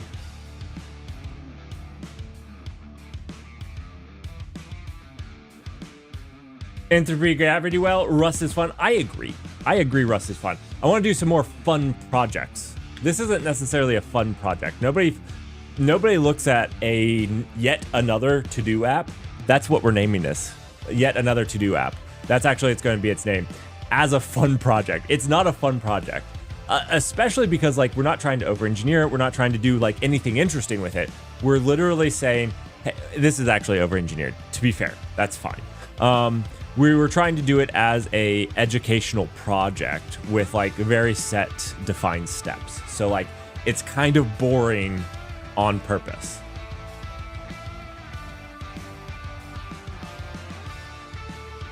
People actually said you were reacting to the news. Yeah, that's what they.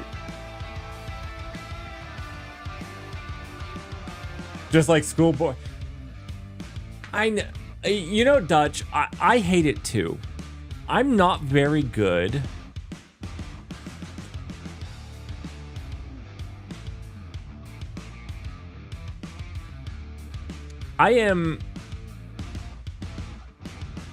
This is a lot of angle brackets. I'm sorry. I have a problem. My brain gets stuck on stuff. I was responding to you, Dutch, and I just could not look at this feels bad to me. This feels so bad to me right now. I couldn't not over just it's okay. Anyway, sorry, Dutch. Combining entertaining and educational is difficult. And I'm not sure. It's difficult. It's so many levels of generic. It feels like EXO. I was gonna say, I'm struggling with this right now. I'm sorry. It's so So many levels of generics is what people are gonna say. Yeah. We've got a receiver that passes the JSON object that has an optional vec of to do.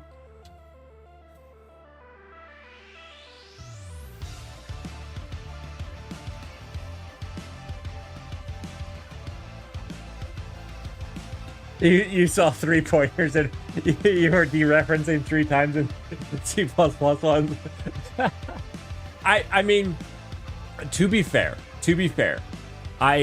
one of the only things that I've done in Windows that I'm proud of, and I won't even say I'm proud of it, was kind of garbage, but I'm kind of proud of it, was a shader pipeline.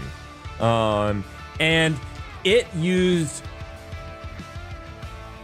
that way more than I would have appreciated using, but it was because I was going from C++ to a C API that like actually passing a pointer to a void pointer was the valid thing to do. It was the correct thing to do, but it also hurt me a little bit, like a lot.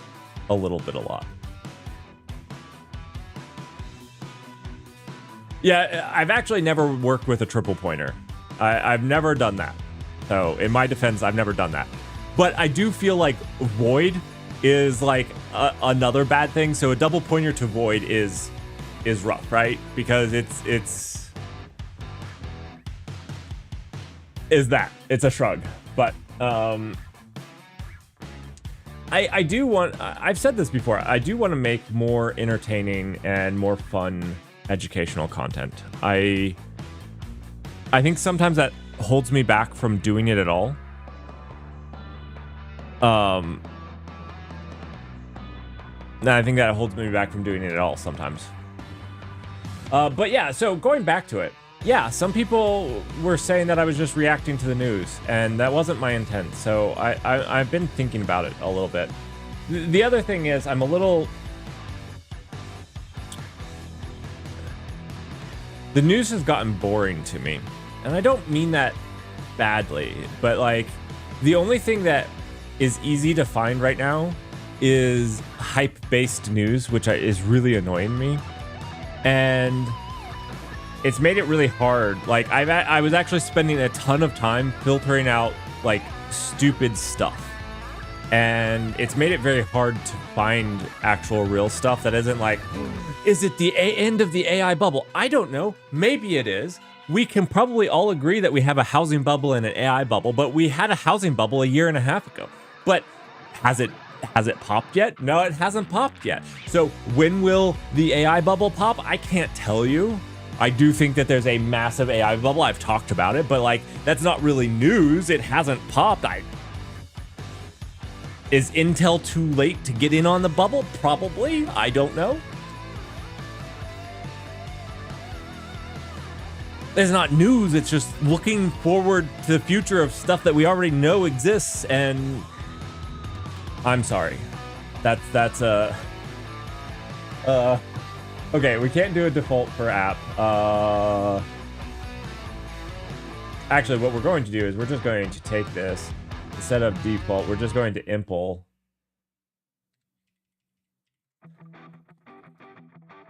And then instead of default, we're going to just do this as new. And then in here, we're going to do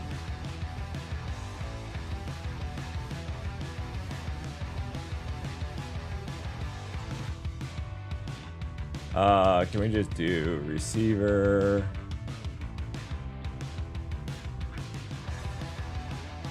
This, right? Tokyo Sync, MPC, MPMC, receiver. Yep, this.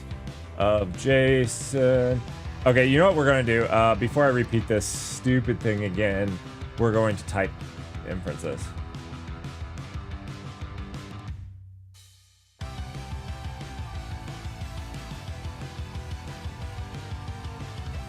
Dutch, I agree. So I guess that's what I was trying to like imply is the news right now, and like I'm not investigating things. I don't have the time or money to go investigate things. I have a real job. So like the only thing I can do is report on the news that other people are doing. And right now, all they're doing is, OMG, Microsoft said this about AI. And it's like, okay, cool. And that's why I said it's uninteresting to me at the time, because like, there's nothing really there to report. I can show you guys my wall of stuff, that like articles that I still go through them, but a lot of them are garbage. And it's like, and I'm probably missing something. I really probably am. And I feel bad about that. I would hate to do the news and miss something. And then I tried to craft a request through OpenAI to go get the news, and it was also garbage. To see if I like could find something that way. I don't know.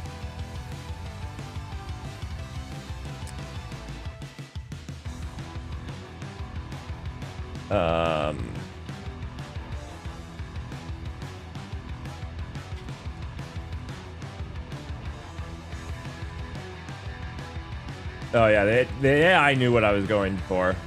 This is not a JSON receiver. This is a to-do receiver. A to-do receiver.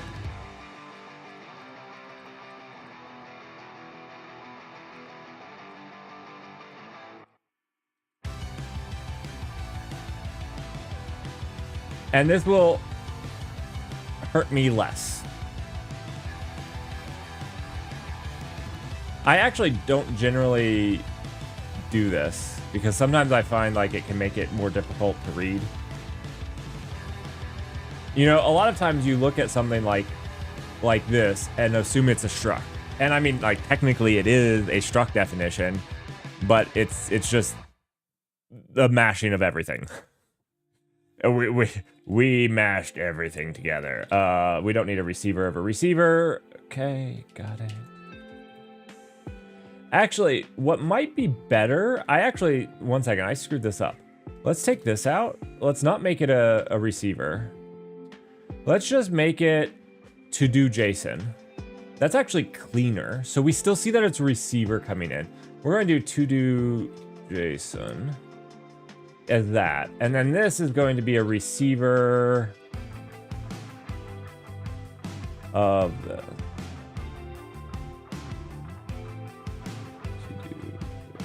I think I like that better. I think that's clearer, right? I could be wrong. Don't all US citizens now own 10% of Intel? Did that actually go through? It would make me sad. I don't want to own a steaming pile of crap. Like, why would I want to own that? Ugh, yuck. And not to get into politics, but I don't think our government should own, or the people as a whole should own. I'm pretty against that as a whole. So.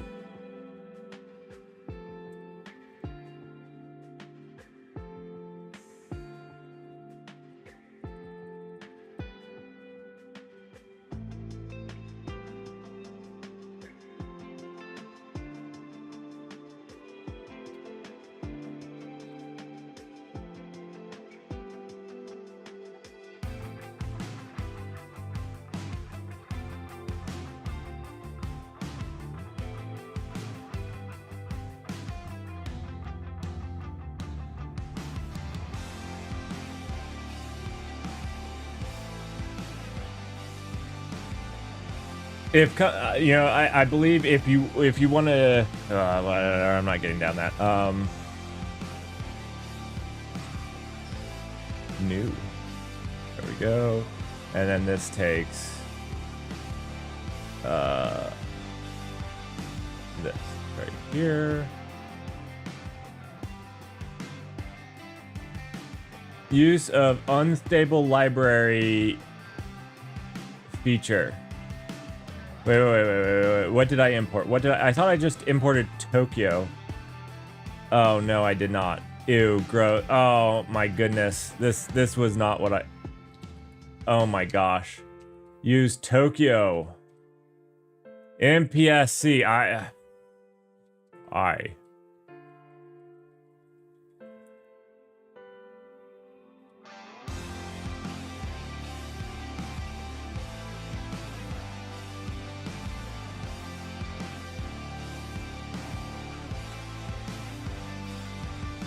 Thank you for the correction. You're right, Dutch.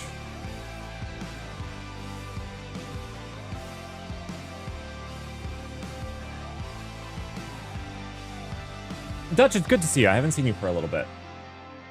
I know I haven't been streaming in the evenings as much. So that's probably on me. Probably on me. All right. Why are we upset here? Try adding parentheses to match a tuple. Thank you. I will do that now.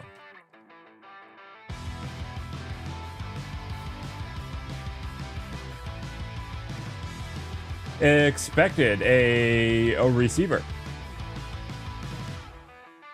Found that. Okay, this is solvable. We don't need to worry about this right now because it will get. I'm actually doing a bad thing right here. I'm giving it a type. I don't want to give it a type. Ew. Right? Ew. Let it define its own type. I want my types to define themselves. I don't want to force a type on them. My goodness, what heinous crime did I just commit against my types? All right.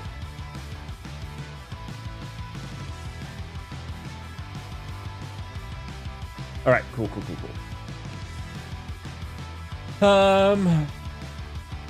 Awesome. Okay, this is going well.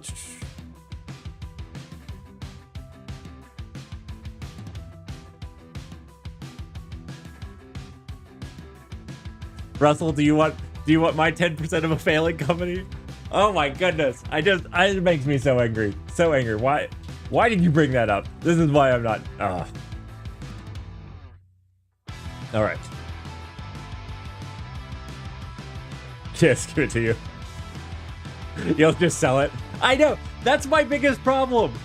I can't though. I can't sell it. Technically, I own. Okay. I'm not gonna get so upset. I am so upset, but I'm gonna try.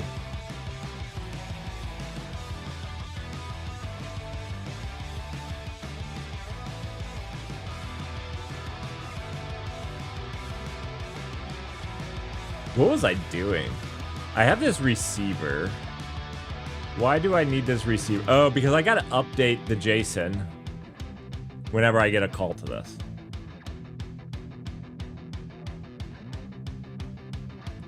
Is your Metal Gear surviving? Dude, Russell, I would so vote for them. Oh, Goober Von Duber. Vim macro time. Vim macro time. Am I gonna do it? Yes, I'm going to do it. Here we go. So now I do want to. Correction. I want to own 51% of Intel. Yes, one, that would mean I was amazingly rich. And I could probably stream more often. Actually, probably not. I wouldn't be able to stream at all. But two, I think that would be a super cool competitive edge. Now, I know that I argued that RISC-V doesn't have a competitive edge, and that's why it's probably not viable. And I don't mean competitive edge of technology or thing like that. I just mean like the fact that these companies want a proprietary thing that gives them a competitive edge. But I think that would be a super cool edge where you build open source hardware that things like Linux can just work with.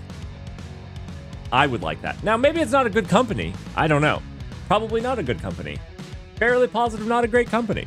But it's already dying, so you might as well try, right? Like, you're dying one way or another. You might as well go out with a bang.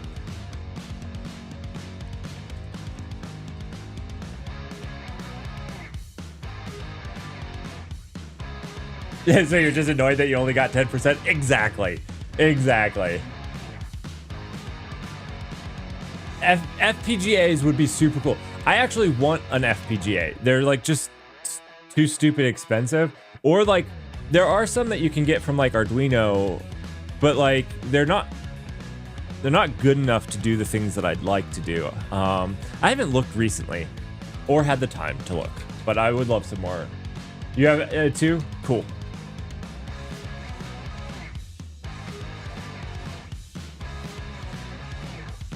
Okay, macro time, macro time, macro time. I'm not forgetting Goober Von Duber. I like saying your whole name. It's a good name. It's a good name. All right. Let's see. Let's see. We start out with. No. Wait. I thought it was No. Stop. I thought it was Shift Q. Is it not?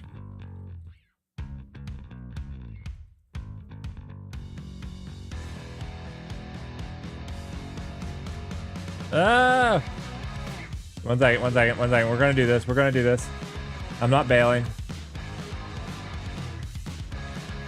What? Un momento. Por favor. Pajasta.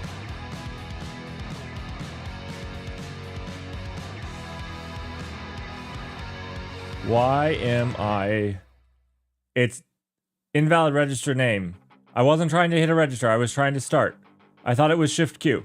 It's not Shift Q. Okay, let's forget that. Not Shift Q. It's not Control Q. Right? No, it's not Control Q. Because I always do like... Oh, wait. Is it... never mind. One second. Right. That's how to do it. You do at and then the register. I got that. Shift Q. No. See, like that's not working. I can call it. That was the last one we made. I need to think. I'll remember.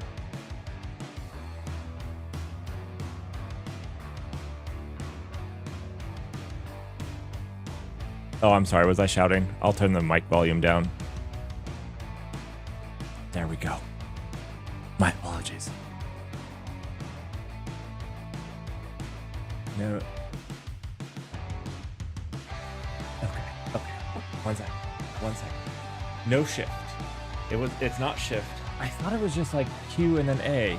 It is Q and then A. I thought I tried QA. I mean, A is the register I'm picking, right? Like, I get it. I could do another one.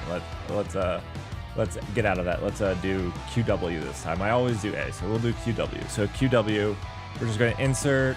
We're going to type this, and then we're going to exit. We're going to new line.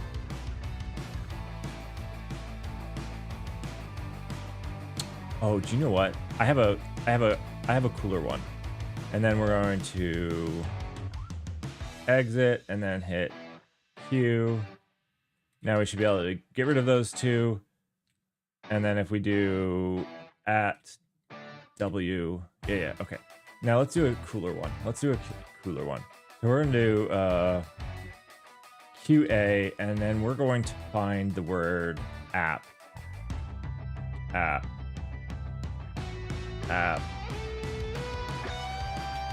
And then we're going to replace this word with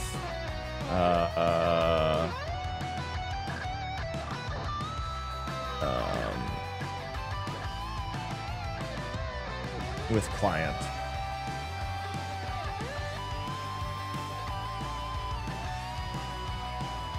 So now if I could be anywhere, and I could do at A, and I'm going to jump to the next app. Cool.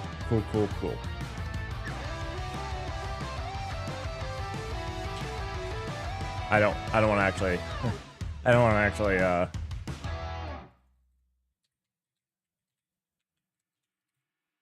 Thank you. Oh, it was no uppercase. I got it. It was a good clue. I'm sorry, I was getting a little excited, so I figured I was shouting into the microphone. That was a good clue. Oh, I'm sorry, Russell. I wasted a good clue.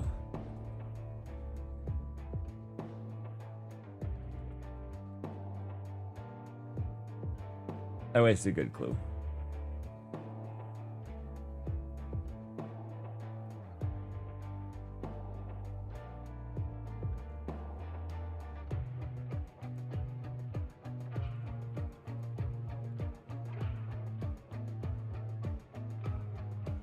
You know what would be a fun FPGA project?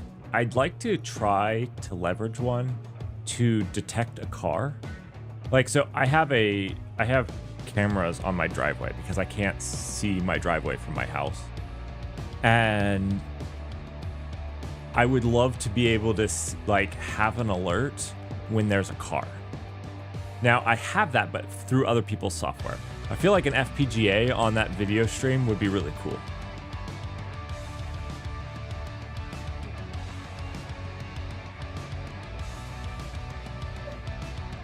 To like detect a car. I think that would be cool.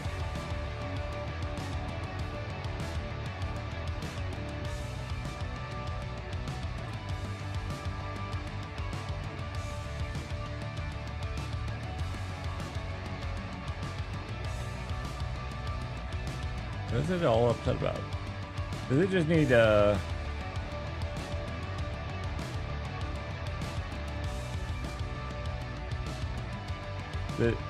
it had a bunch of red squigglies, but I'm not sure it knew what it was upset about. Yeah, it's interesting where like when I ask it to go to the next error, it's like this isn't an error. I'm not sure what's causing this. And LSP restart doesn't seem to be fixing it either.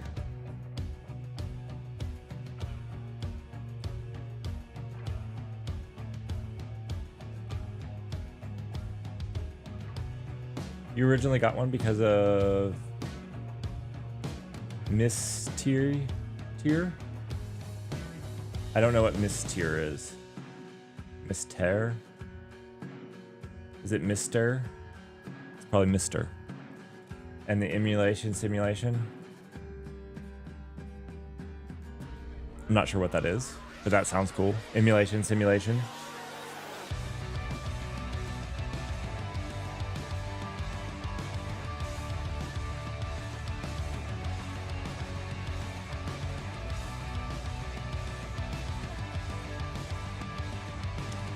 No function or session named new. I do disagree. I do disagree.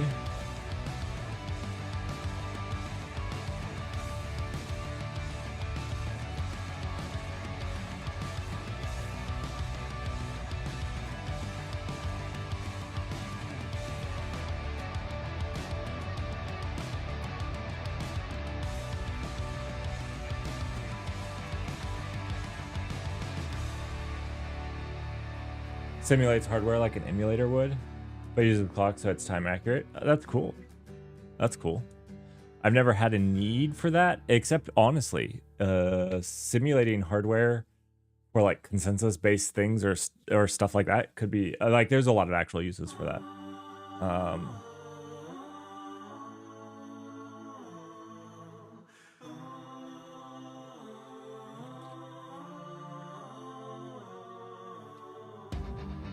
Oh. I was looking. I just fat fingered that. Can't see straight. Okay. Use it for arcade. That's actually cool. I've actually wanted to build my own arcade game. I think it would be fun. One of the things that I was thinking about doing, we're gonna do some stuff, probably more next year, but we're gonna start this year. We're gonna use Godot to like recreate some old arcade games that I was just going to release for free on Python for people that wanted to kill time in an airport with no ads. And I know it's not going to make me any money. It's just a service that I'm going to do to for the world. What was I going to say? Oh, I thought it would be fun though to have like build an arcade with those free games on it. You know, just running some like little thing that's running either Android or actually just compile it for it. So all it does is run those games. I think that would be cool.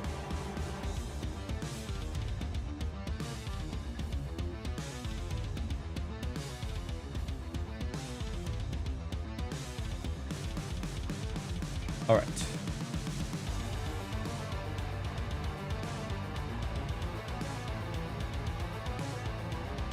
Oh, did you come back? You come back. Good boy.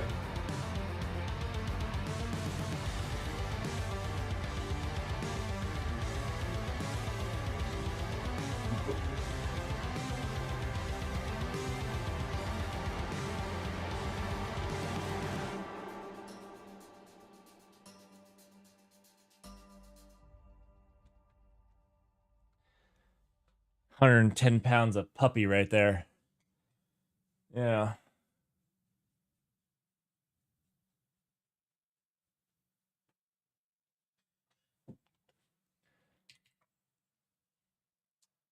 All right. Thank you, Uber Von Goober, for the practice. I need to do that in about a week. If you keep up on me, in a week or two, I will never have a problem again with it. Okay. So now we have the receiver. So now basically in this we need to check the receiver. No. We need to check we need to try to see if there's a message for it. If there is, we need to update our JSON.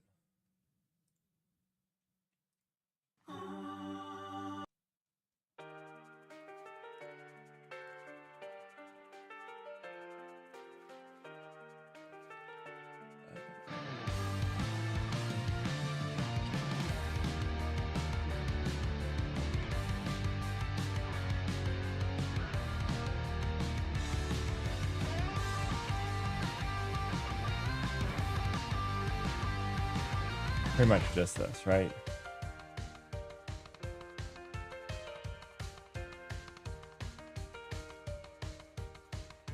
And then that will be our JSON here, which still means we need to unwrap that. Do we want to actually just make this a vec of to-dos? Right now it's a JSON of an option of to-do. It almost feels like it would be better to make it like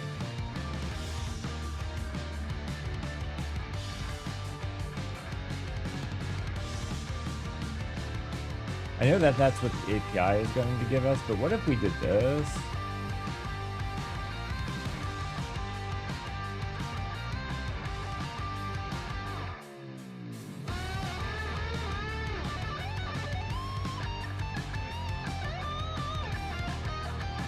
What if we did that? And then in here, we have a new message.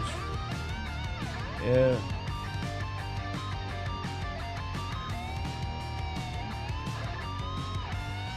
basically that, right? If statement can be collapsed for further information. This statement can be collapsed. What does it mean?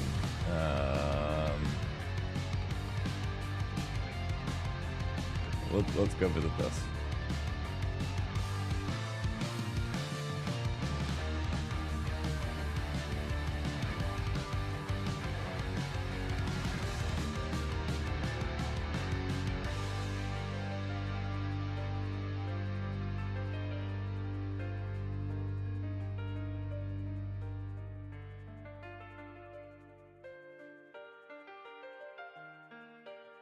Can we do that here though? Because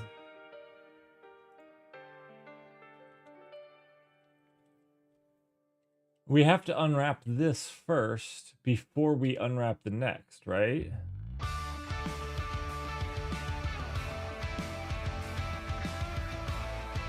I mean, I guess so, because it's saying that we can, so.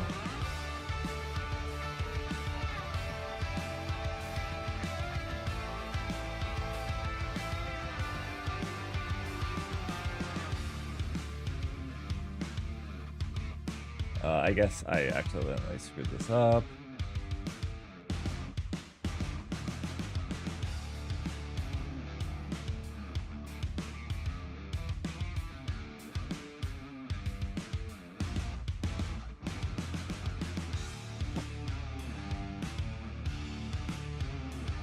Right, it seems weird to do the collapse on two let statements. Wait, maybe I'm messing this up. Do I do two let statements? Yeah, I gotta do the let statement. Do I need and let? And let. Okay, so you can do it with let statements. Whew, okay. I've never done this before.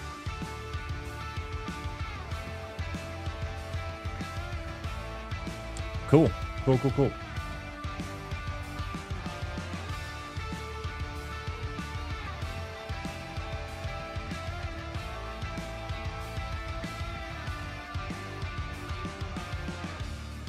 So now we can start building our frame off of this, right?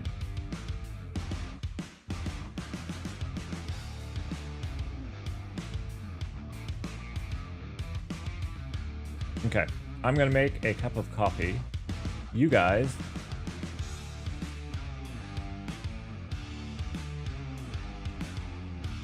are gonna play Wordle. You guys are gonna play Wordle while I make a cup of coffee. And yeah.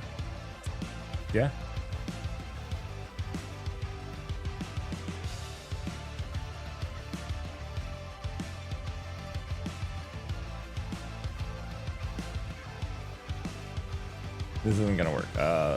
Yeah.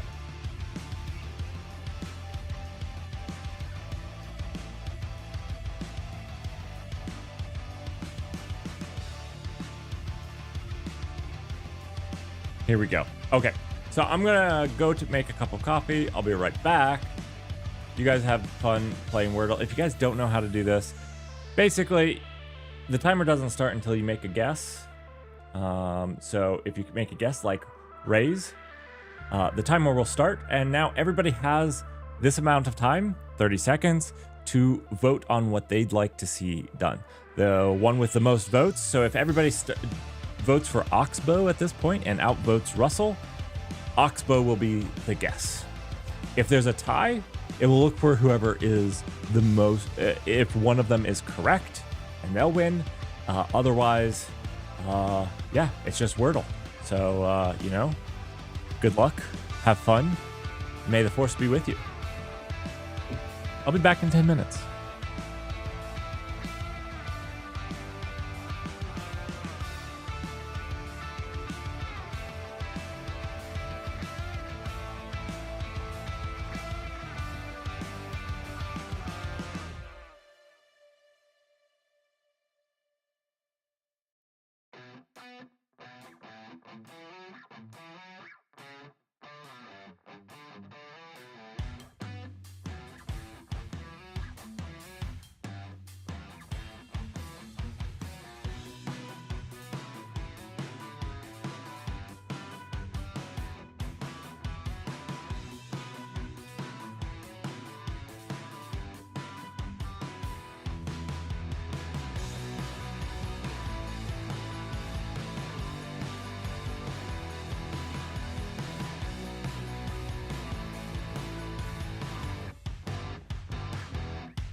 What is this one? Do we need help? Do we need somebody? I love JavaScript. I can't even say your name without a curse word. You followed. Can't believe it. I love JavaScript. Is that you baiting me into saying those words? Thanks for the follow. Thanks for the follow, my friend. And I'm just teasing. All right, you guys need help. Let me get this one for you. Let me get this one for you. Let's see. We have a U and an N. Oh, boy.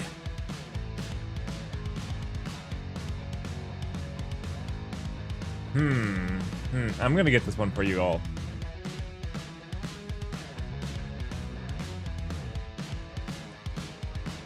I was thinking like unite, but there's no T. Unlap. Is unlap a word? I think it was not a word.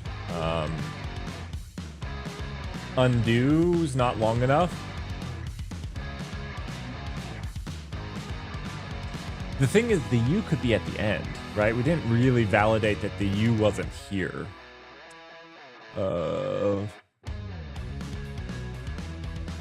Unuse? Unuse. That's what mine's gonna be.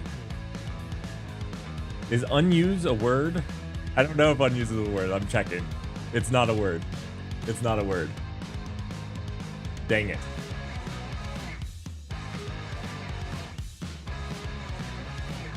Reuse is, but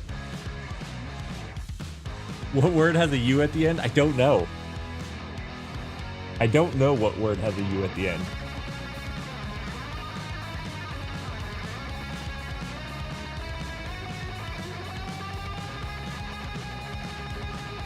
It can't be reuse. And that doesn't have an N. Snafu.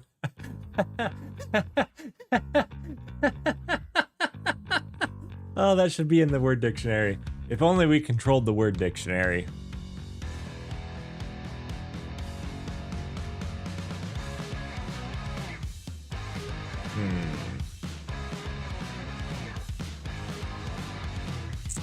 Hindu isn't in the word dictionary. Apparently. Apparently, Hindu is not a word.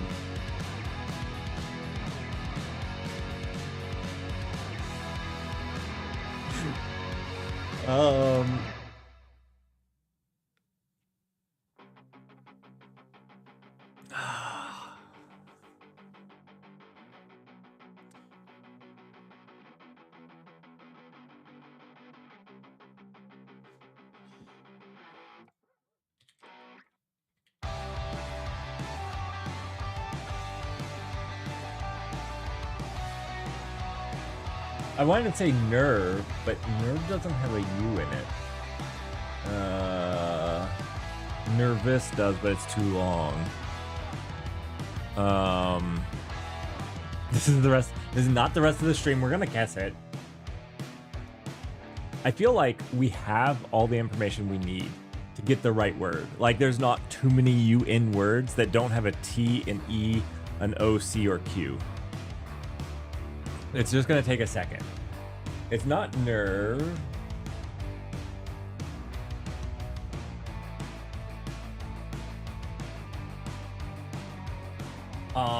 What else could it be?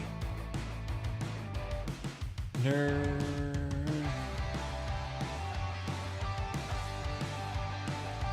What about like uncut?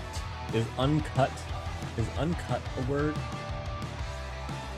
Uncut. Uncut is a word. Oh, it has a T. Gosh dang it. Why did I guess this? Quick people. We have 20 seconds. I'm an idiot.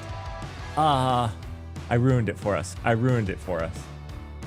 No T. Oh, I'm so sorry. I was just happy that I unbid. Unbid's a good one. Unbid is a good one.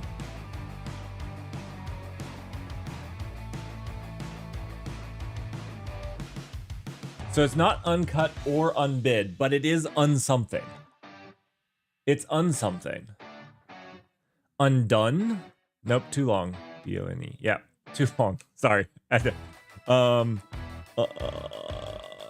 think the logic is that if unbid was the right one, it should have picked it. So unbite, Can you unbite? Is that a word? I don't think you can unbite.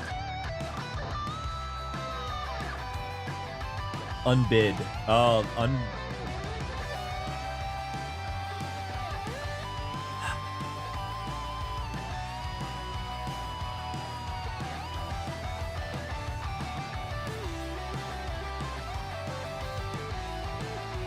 undo? No, undo's 4 words.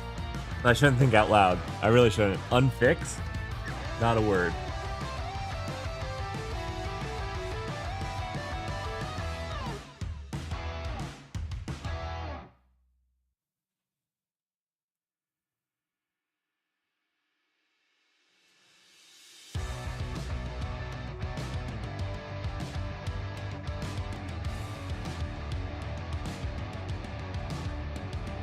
So the interesting thing is, we don't know of another vowel yet.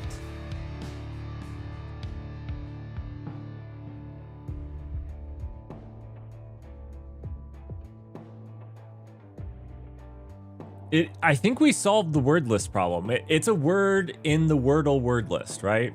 And the only ones we added were Merrick and Atari so far. And this isn't the tech word list either. I could pull up the word list and search through it for UN, like starting with UN, but that's cheating.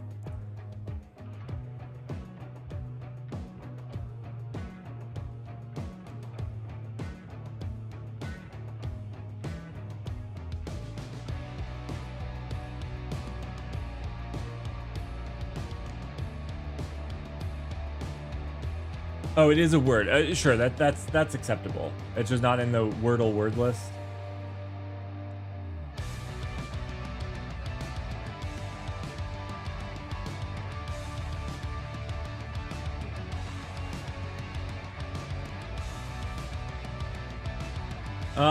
Let's see. Unarmed. That's too long.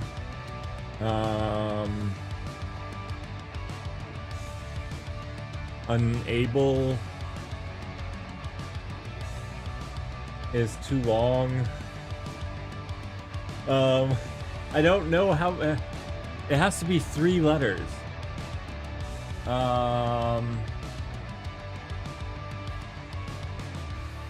Until. Oh, it's a T. No. Don't do till. Don't do till. It's not until. Oh, let's see. Uncut. Unmix. Okay, that was a good one.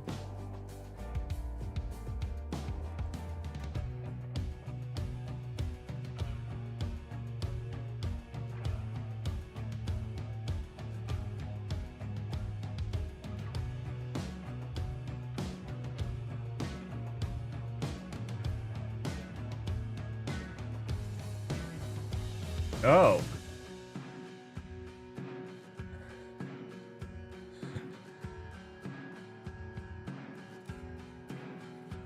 I like the.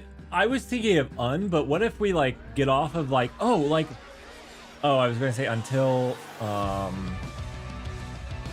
but like instead of the what if it's like the unify? Unify? No. What about unity? Unity? Neither in the dictionary? You don't think unity is in the dictionary? Oh, but unity has a T. I didn't do it. I almost did it. But I didn't. So you can be proud of me. And there's no E, so it's not uncle either.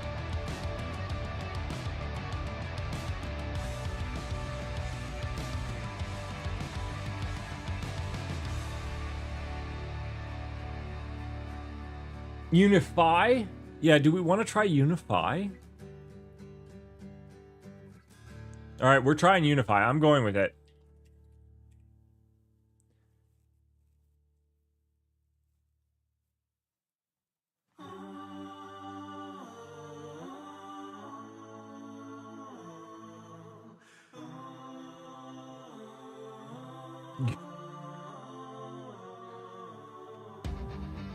Ooh.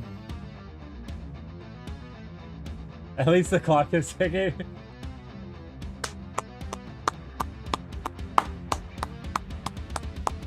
Very nice. That was good teamwork. I almost ruined it. I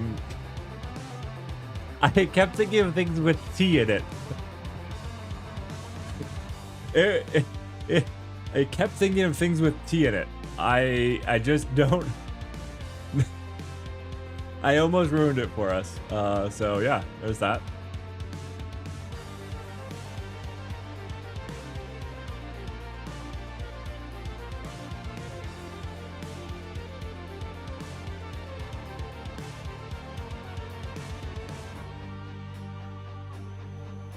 I got too stuck on instead of unify. Like, I was thinking like undone, unbreak, undo. None of those are 5 letters, which is what was causing the problem, but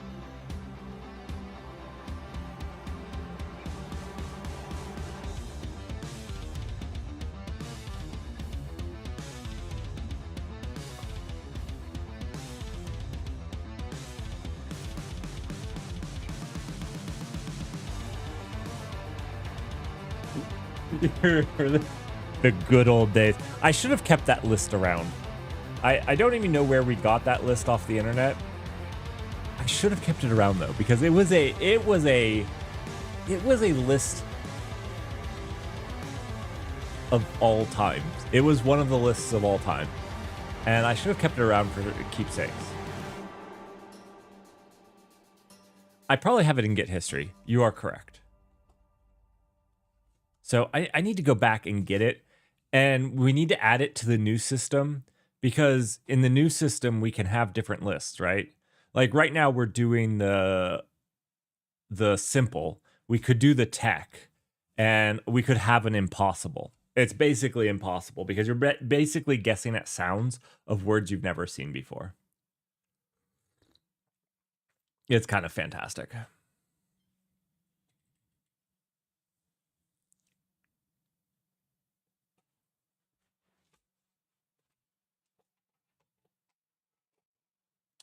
Okay, I'm leaving this stuff right now. We got our JSON. So we just need to make our JSON call now. Did we start making our Yeah, here's our loop.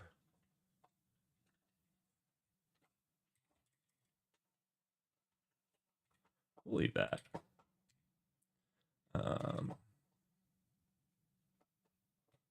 Fetch data from the server. Sounds good. From seconds. Ooh. We'll pull every second. It will be nice and noisy. We'll do that at the end.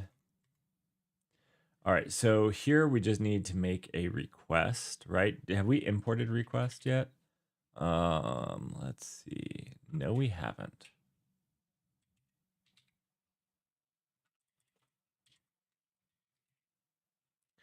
Done. Now we just need to do a let request equals request done client done get done, and we'll just do local host. We'll do this right here, local host 3000 to do done.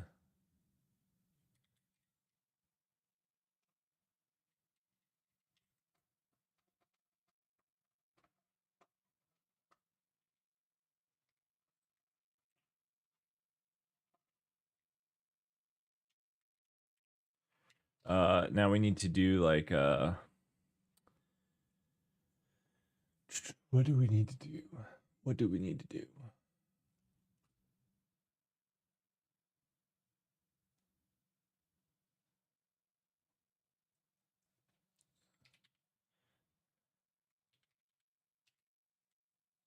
I don't remember. I don't use requests that often. This is a request builder.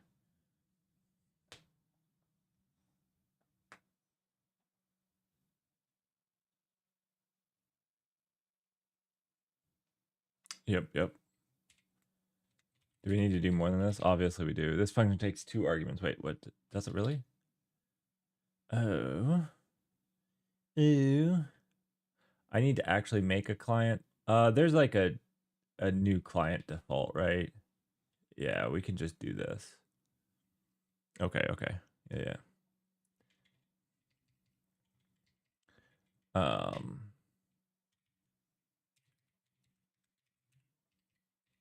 Like that, right?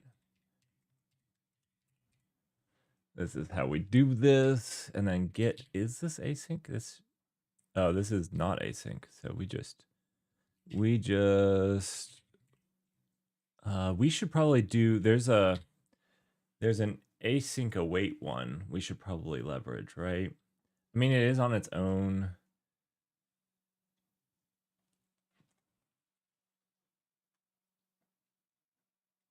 Let's see, an asynchronous client to make requests with. The client has various configuration values to tweak, but the defaults are set as usually the most commonly desired value. To configure a client, use client builder. We don't need to configure one. The client tool holds a connection pool internally, so it's advised that you can create one and reuse it. Yep. You do not have to wrap the client in an arc or an AC to reuse it because it already uses an arc internally. Perfect. Done. I don't care. I just would have expected this to be async. Is there like a get async?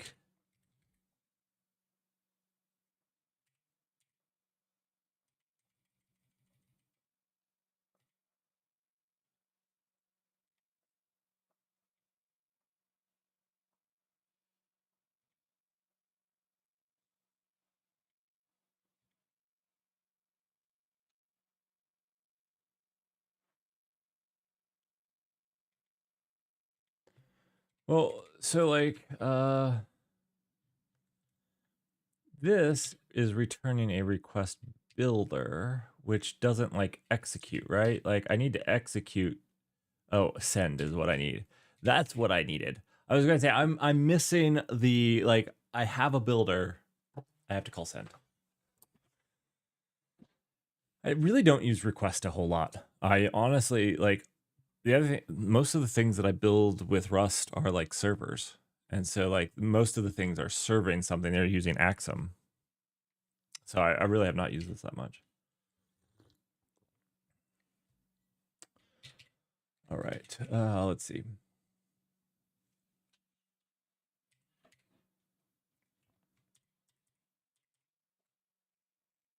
So if our request was okay, yeah, this is all we need to do, right? We need to parse its JSON and the trait bound Axum Serde deserialized own is not satisfied. Uh-oh. Uh-oh. Oh no. This is JSON of option of vec of to do. Seems fine.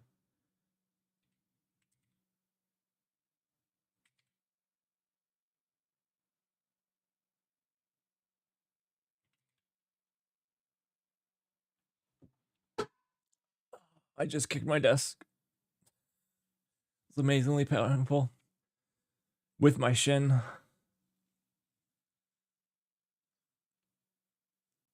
I don't know why the human leg is developed with the most sensitive bone right where you kick stuff with your leg. It does not make sense with me. I don't know. Maybe I'm just clumsy.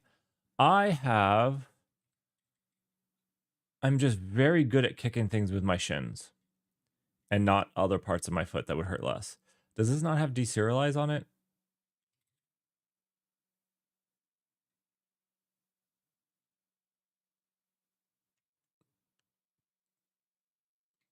So this is what it's complaining about. I feel like the whole point of this JSON.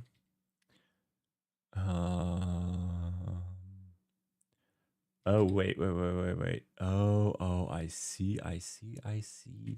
Okay, so what we want to do is not this, right? Because this to-do JSON is already the JSON, right? This is going to return us a result of T. And we're already wrapping it in JSON, right?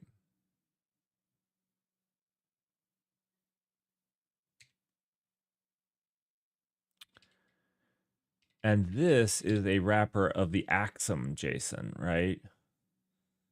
So this is Axum. The other one, yeah. So this is Axum.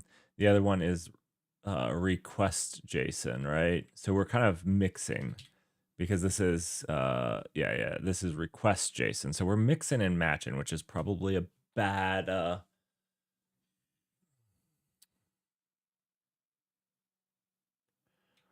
so really what all we need out of this is the vec of to do, right? That's all.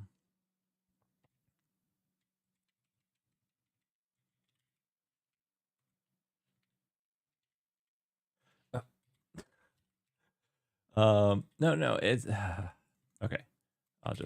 I thought I copied and pasted it, but to do, right? This is all we need from this. But this should puke then, right? This should not work.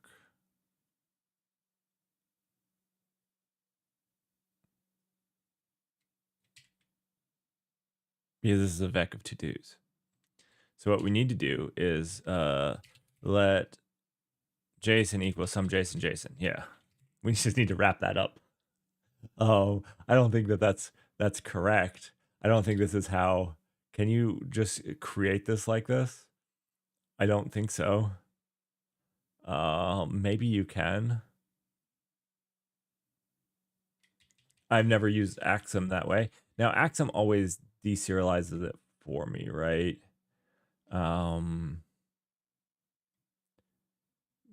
but I do believe they have serializations. Yeah, from. So we have the from. So will this work? I don't think it does. This if statement can be collapsed. Oh, more collapsing. Okay, okay. We can do this. We can do this. And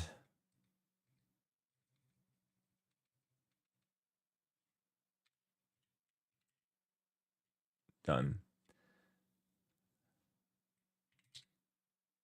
This delimiter might not be properly closed. Okay.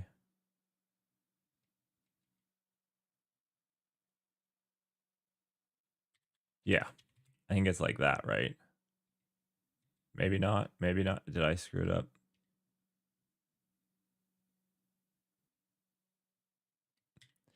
This looks right, but it's not formatting correctly, so it's obviously wrong.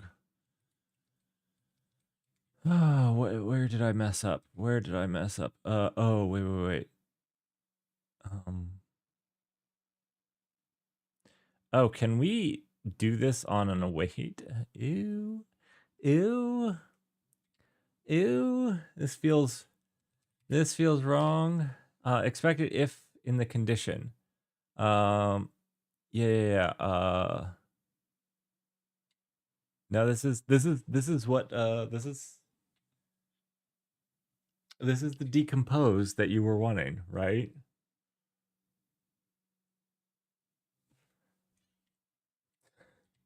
This is the decomposed if. Oh, quick question. Have any of you all used I have been using recently and very much enjoying. Now that I say this, I can't think of it. Oh my goodness, why can't I think of it? Why can't I think of it?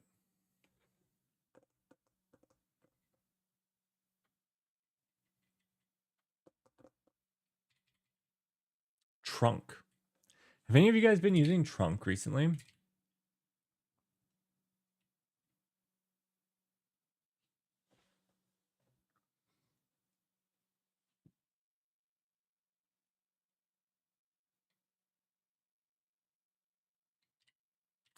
I have been enjoying it. I worry for Trunk.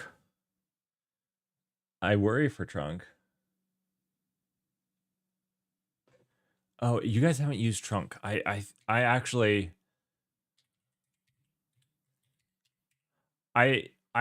really like Trunk. Now I worry for Trunk the company. Not this. This. Where is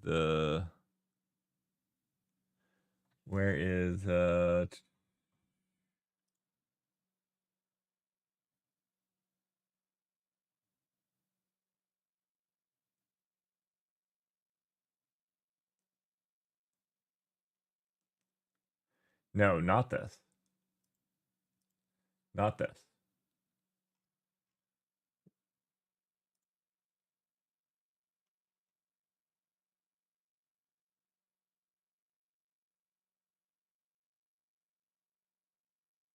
Oh yeah, this is what I was. Yeah, Trunk. Okay, oh, cool. I set it up in GitHub Actions.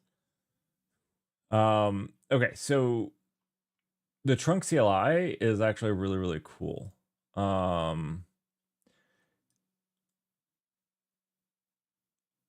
need to show it off. I don't have it on this computer. Trunk is actually really cool.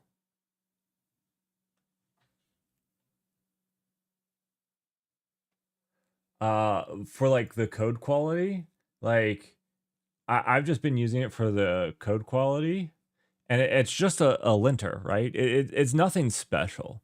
I haven't used it for any of this other stuff here, but the code quality is just really cool because like you can slap it on a project and get code quality for your IAC. So like if you have multiple different things in a project, it can work on all of them and help you do it locally and keep like a consistent coding thing across your enterprise. I think it's really cool. Anyways, I was just thinking about that. we have a problem here. Okay, we have an unexpected if in the condition expression. Remove the if. The if isn't the problem, but fine. Maybe the if was the problem. The if was the problem. I didn't think it was. Did I remove the if the last time we did that? Maybe. Maybe. Okay, that's fine. Right, because there's only one if. This is just a let statement. That's fine. I got it. I was a little confused. Okay.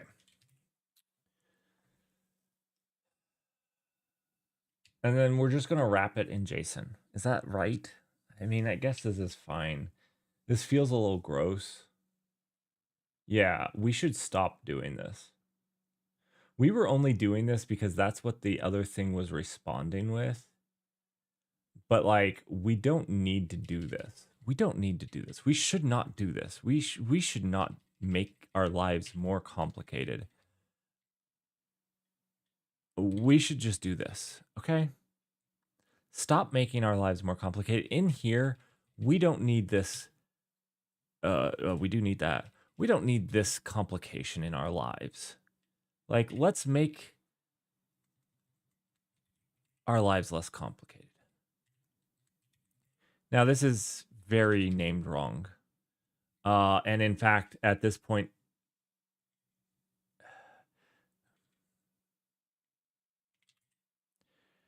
it should be to do vec. Less interesting. But we can now use that here as well.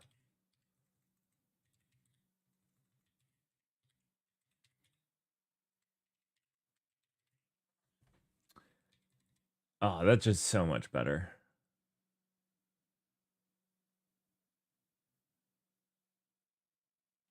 And then we'll pull again in another second.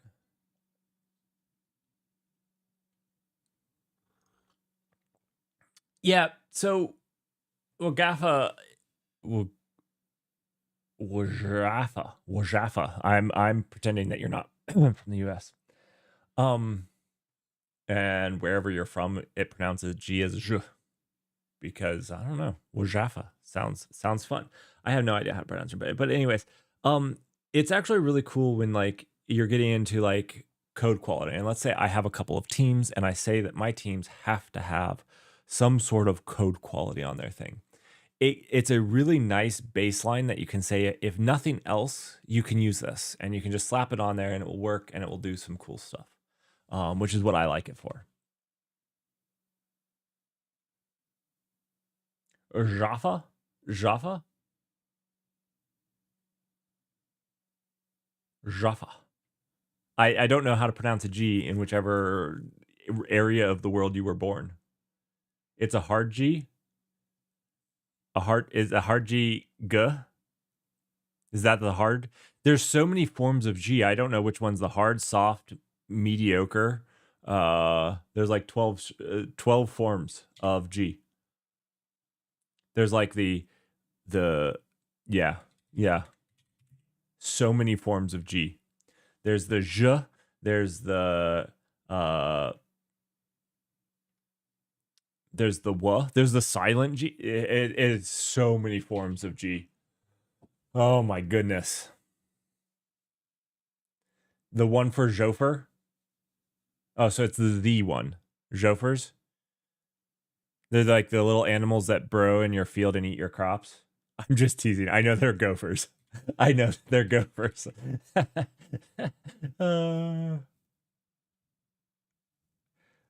The greatest time. I love the Netherlands. It's at the right weather. You know, I believe that I was born to live above this line right here. It's actually so interesting. It's so interesting because like right here is really, really, really cold. Like North and South Dakota is super cold, but they're really far away from water, which is one of the reasons. So for us, we think of like this as being really far north.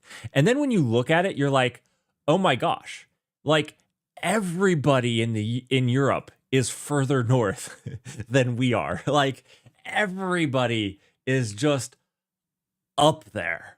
And I believe I was born to be European. Like, not gonna lie, I feel like here was where I was born to be. Like somewhere in the Nordic regions, maybe Denmark, but that's getting a little far south for me, a little too tropical. Denmark's a little tropical for me. I feel like Denmark's just a little tropical. Great Britain, maybe because I love dark, moody, rainy times. Like if I was going to run, it would be while there's a thunderstorm, the wind's blowing, and it's raining. Not lightning, just thunder. That's when I would be running. So Great Britain, maybe, but definitely like up here, for sure. Anyways.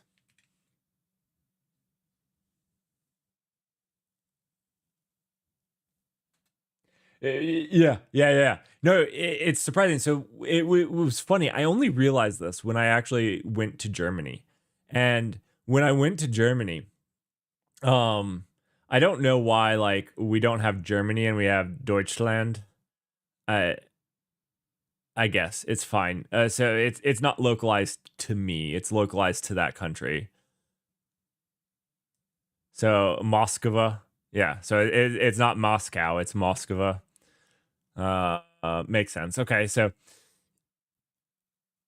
I only realized it when I went to Germany. So I went to Nuremberg. This is Nuremberg is actually a pretty cool city if you get the chance to go there. Nuremberg's kind of cool. But anyways, in Nuremberg, I realized like how far north I was because like I was in southern Germany and like southern Germany is more north than everything but Alaska. Anyways, that's when I realized it. But I'm a stupid American. I don't know geography, so like you all probably realized you were much further north.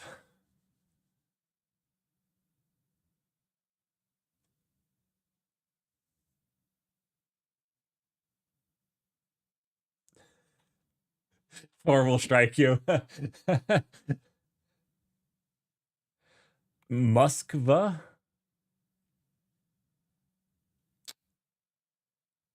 I don't. Maybe. I haven't been to Moscow in a long time. What the last time I was there was 2005. 2005 when I was a wee lad.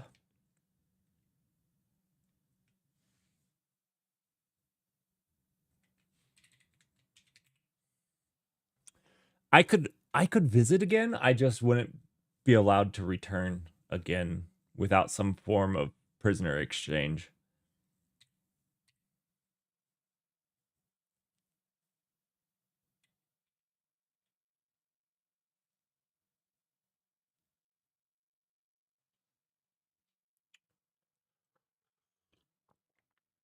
Re- visiting Russia is the easy part. Returning is the hard part. Uh, okay. Let's see.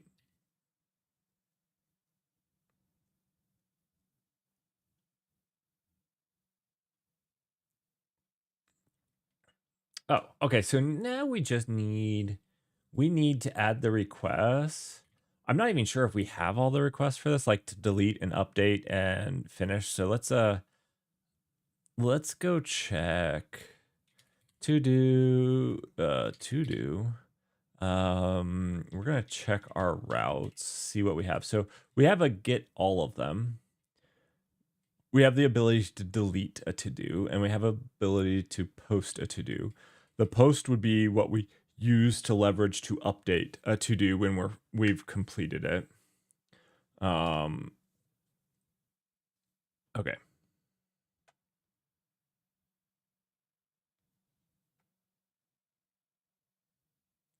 Oh, this doesn't even make sense. Oh no, it does. It does. We have due date. It's not due date. It's completed date, right? It's not. We don't get this on. It's on completed date. This is the bug. It's on completion date. If there's a completion date, right? Like we completed it. So if the old one doesn't have a completed date, and the new one has a completed date. So we're saying it's completed. We get the weather. Okay, I just found a bug.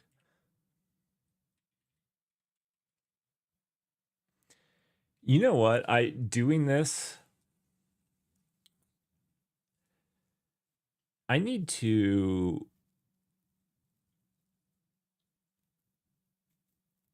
do a thing on imposter syndrome.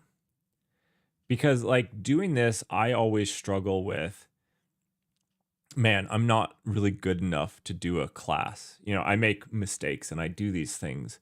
And, you know, streaming has actually helped some with that. But like, I struggle quite a bit with it where you're just like, oh, yeah, there's, and you're always going to find people that are better than you. But also, a lot of the times, and one of the reason I chose to stream some of this stuff in the first place was because like when I make a YouTube video, it's because I've gone over it for weeks and I think that it is good.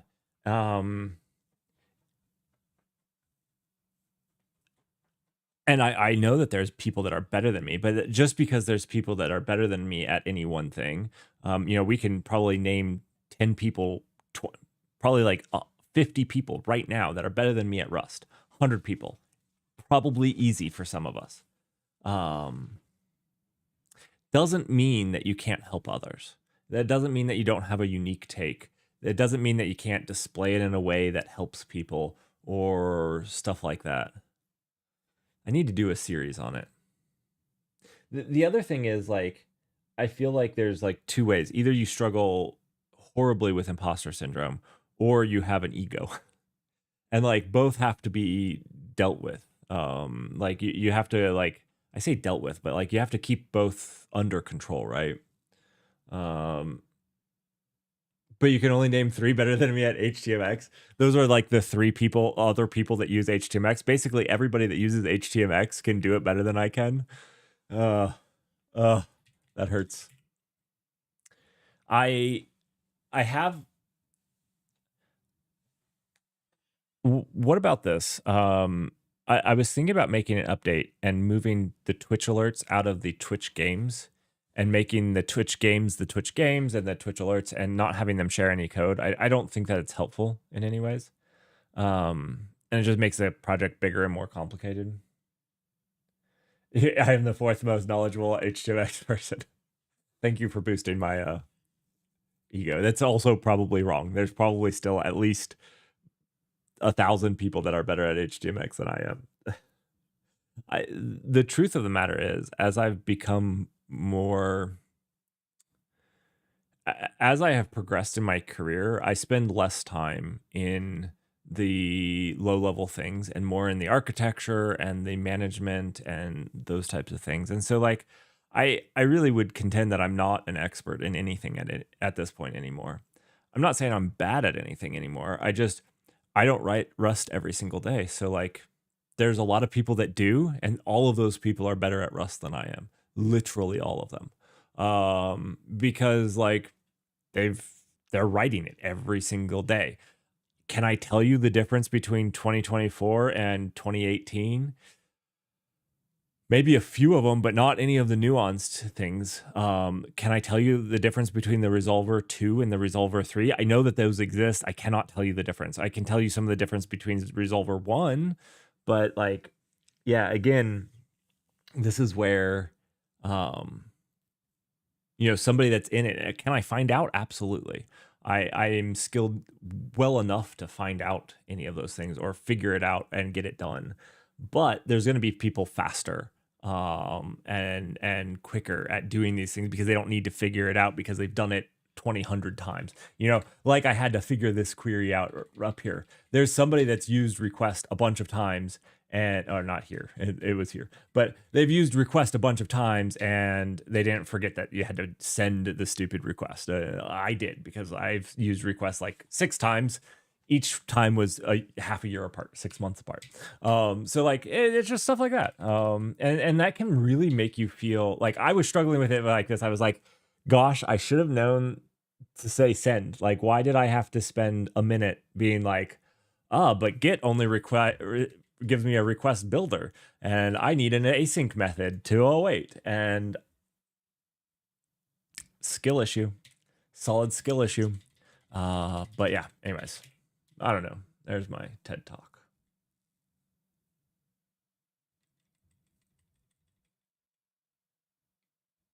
Oh, why? Oh, we got rid of this, right? So we don't need this anymore at all. That's beautiful. That is beautiful. We made this all better.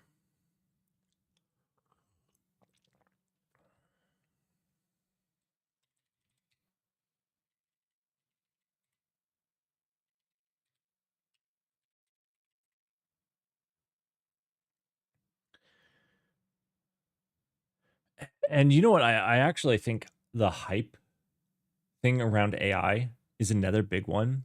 Like, there are so many people that hype up AI and say that, like, I have literally had people come on the stream and be like, I'm doing the work of 4 engineers by leveraging AI. And then you get people like, I'm going to call out, I think intellectual honesty is important when you're a YouTuber. There were some YouTubers who got early access to GPT-5 who had just boarded the hype train, like hardcore boarded the hype train, and just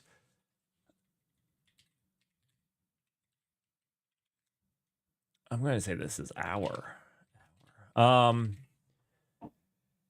and like when you're taking the responsibility of somebody that's trying to help others, you've got to make sure that you don't hardcore board the hype trains. And but the problem is, if you don't, you can feel like you're missing out. Me as a YouTuber or a content creator can feel like, oh, I must just not be good enough to leverage AI and be doing the work of for engineers. Is that the case? Now I can tell you hard no, it's not the case. I've seen a lot of engineers working really hard to leverage it that aren't doing the work of 4 engineers.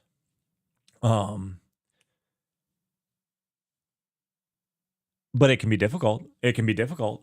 And then I think that can put pressure on the content creator, not even designing, like not even meaning to, but leaning more into it because like they feel like they need to. I don't know.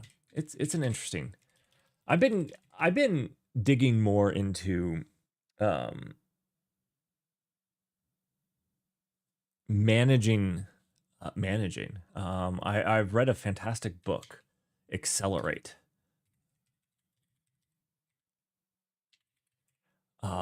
This is a really cool book. This right here. I think this is a cool book you should read. Um,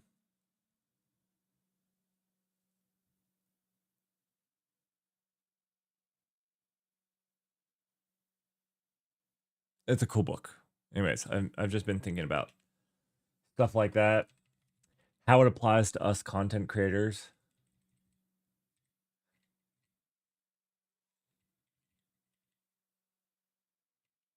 You know, as HTMX fills.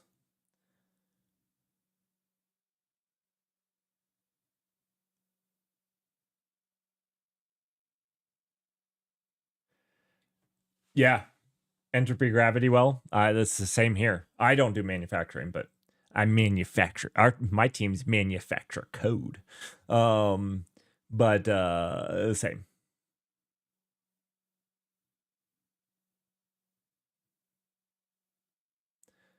So I've actually been so if you are a leader, if you're an engineering leader, a director or whatnot, I would highly recommend reading Accelerate, even if you're not in hard into software, which I can't imagine somebody watching my channel right now isn't hard into software. But if even if you're not, I would recommend it. I think it's really good.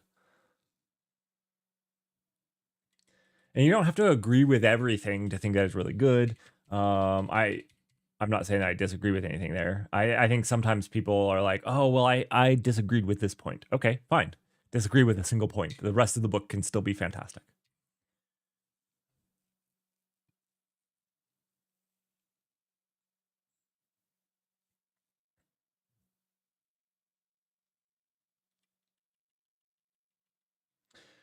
Okay, so we have the thing. We're now updating our JSON based off of a thing. Oh, now we've got to send. That's what we were looking at. That's what. And then I was feeling like a ton of.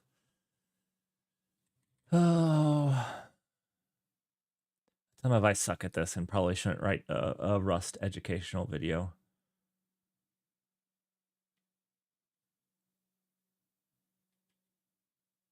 Check a query result to see if the update was successful. Why is this a to do? Did we not do this? Are we not doing this? Yeah, we're doing this. We're doing this. We can remove this to do. To do not found. Return error to do not found. I'm going to leave that because I feel like we're saying bad request. Is bad request not the right thing here? I've got to follow logic. Okay. So now we update it where the completion date is the correct thing. If there's now a completion date, we're going to get the weather for our location. Fantastic. I'm actually going to leave these hard-coded. This is Columbus, Ohio. I'm going to leave these hard-coded, and I'm going to like encourage them to update it to take parameters however they feel like. You could set your location in the app or something like that so they can have like some stuff to do further if they want. I don't need to make every little piece of this app. It's a toy app.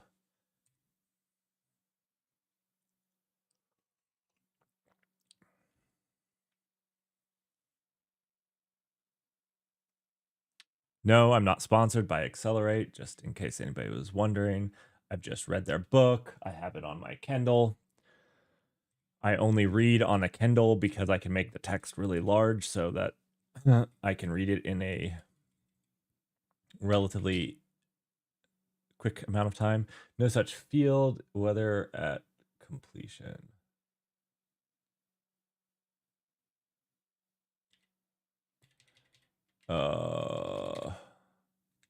We need to.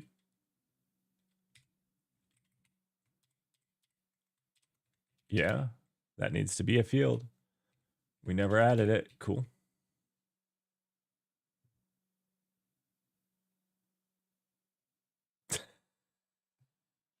My Python sponsorship. You know, we're gonna have some more Python streams as we get closer to doing the AI games.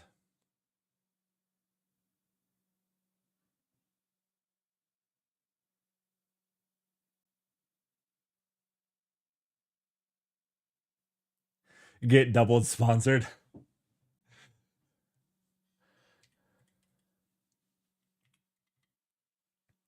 All right. What we need to do here is delete the types. We have a types. This needs to go away. Right? And then this to do needs to be now of the types, right? Not of this crate.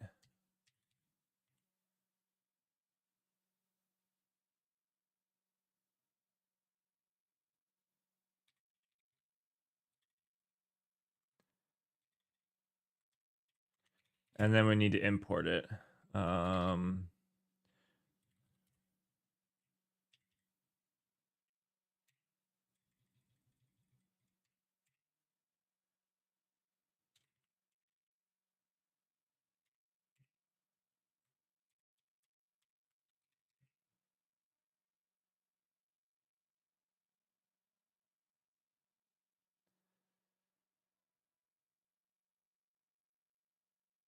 I thought he was setting up for an Anaconda joke too. I did too. I did too.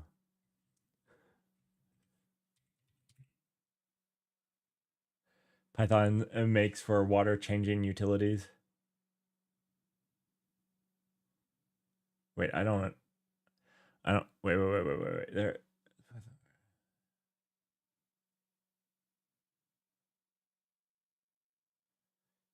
Oh. I didn't know that there was a company. You're saying like there's a Python company. I did think he was making a snake joke. I 100%. That's why I was gonna say he was like now sponsored by the state of Florida. If you guys don't know, the state of Florida is like getting taken over by pythons, aren't they? I think like they have a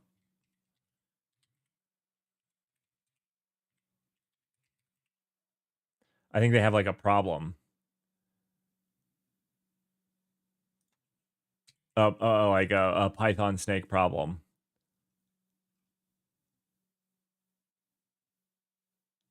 Yeah.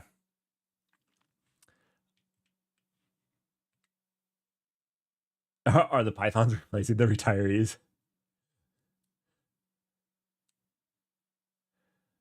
Oh, okay. I didn't realize they had native pythons, but I did realize they had a python problem. Like they had an invasive species of pythons that are just, I guess, killing the other pythons, but also just huge and all over the place. I saw a video that was disturbing. I won't show it. It was a lot of pythons in one spot. That's all I'm gonna say. It was a lot of pythons in way too small of a spot. It was like after a rain, so like they had been forced up out of a drain or something. It was kind of crazy.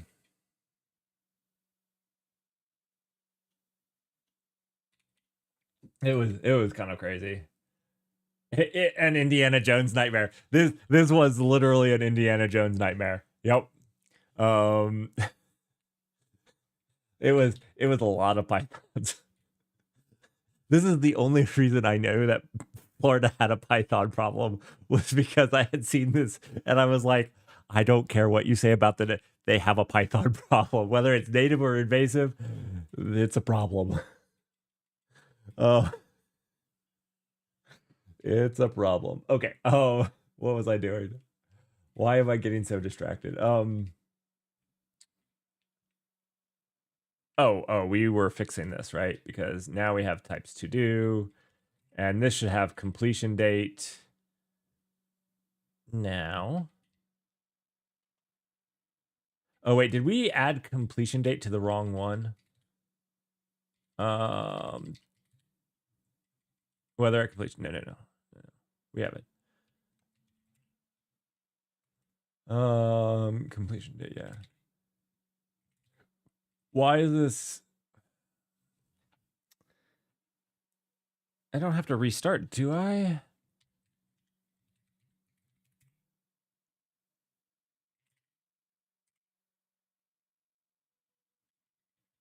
All right, let me try one more.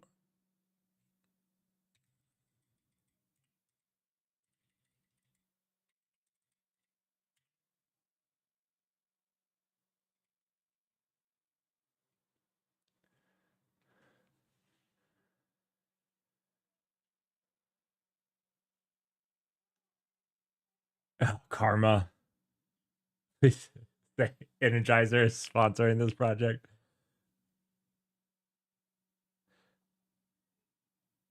It would be fantastic if it was sponsored by Energizer.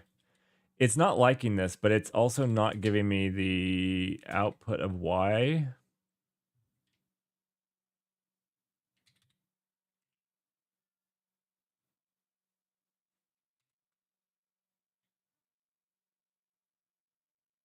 Wait. Oh, okay, yeah.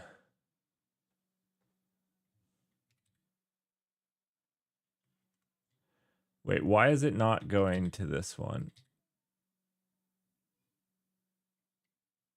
Um, wait. Let's see. What is this? It's unknown. Why is old unknown?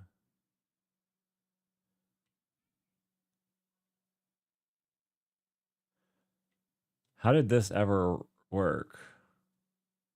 Did I rename this?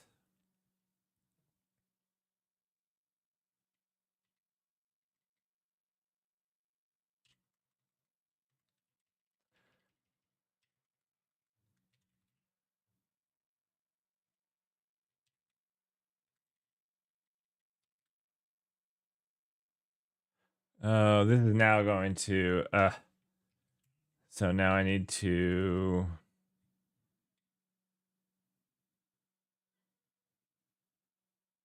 did I still have it misspelled as old Todd? What I really need to do is not that. Let's see. Not that either. What is it that I export? Not make flags. Also, for those of you that are leveraging, I didn't realize this, but that, I mean, I kind of guess I knew this, but I've been leveraging this right here with the make flags. So I didn't realize that Yay and just Pac-Man's just using the make files when it builds stuff. And so there was an update here recently where GCC was being updated and like it had to build. And I don't know why GCC has to build and there's not like a binary, but like whatever, it's fine. It doesn't matter to me. It probably has to do like PC architecture or something. Don't know. Anyways, and that was a big project. And I've always complained that like it runs on a single thread, like these builds do. And so all I did was do this was I exported the make flags and set the number of jobs to the CPU, like the number of CPU cores I have. And this worked beautifully. This worked amazingly beautifully. GCC compiled in no time instead of like 2 hours. It was taking like 2 hours and then failing. One second. I was going to export database URL. There we go.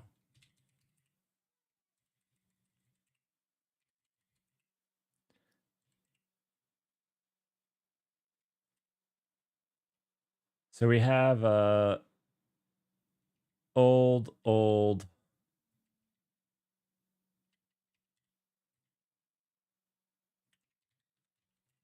I don't need to do that, right? This is a this is a match on okay, right? Yeah. Okay.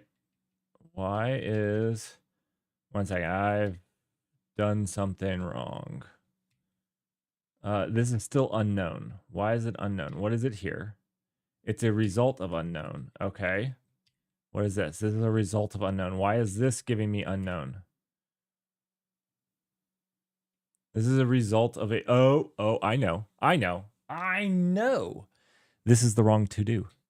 We need to update where we got it from because it's not this. Ah.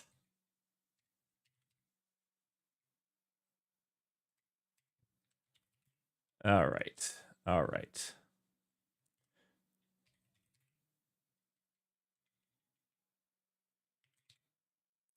Binary comparison to literal option none. For further information, visit.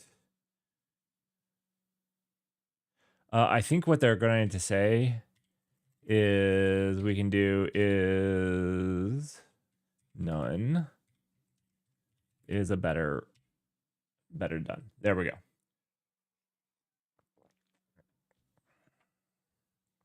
Oh, Dutch, welcome to the team. I can't type either, right? I can't type either. I can't type, I can't spell, I can't speak. It's a hard enough life. That's what I've been told.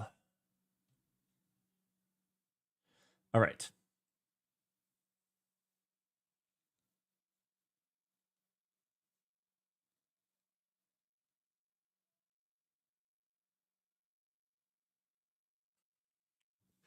What you realize, Dutch, is that your brain, fingers, and eyes are all asynchronous things piping messages together. This is the when you realize this, your body's anatomy and the struggles that it has make sense, right? Because think about each one of those being a thread that sends messages back to the CPU, and like your eyes send stuff and then your hands have to act on it. But like there's a message being sent to your brain and then message. So like the asynchronous problems are real. I believe this is why sometimes I just can't speak the right word, is because there's actually a threading issue in my brain. My brain was designed with a threading issue.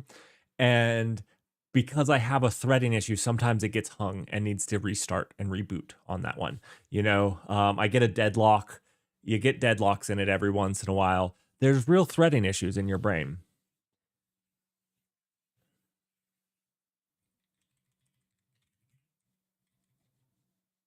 All right.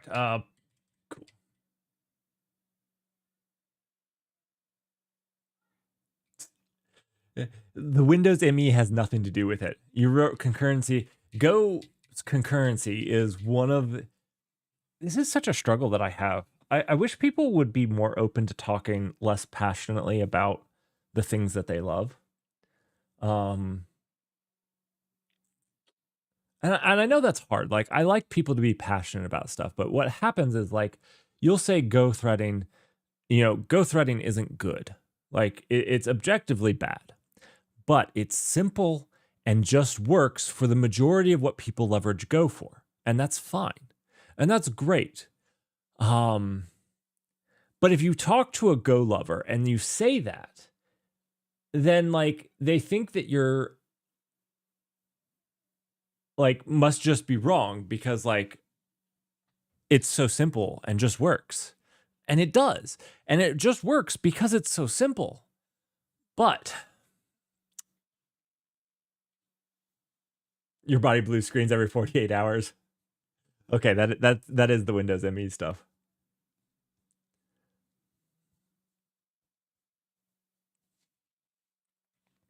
That's definitely on the Windows ME. All right.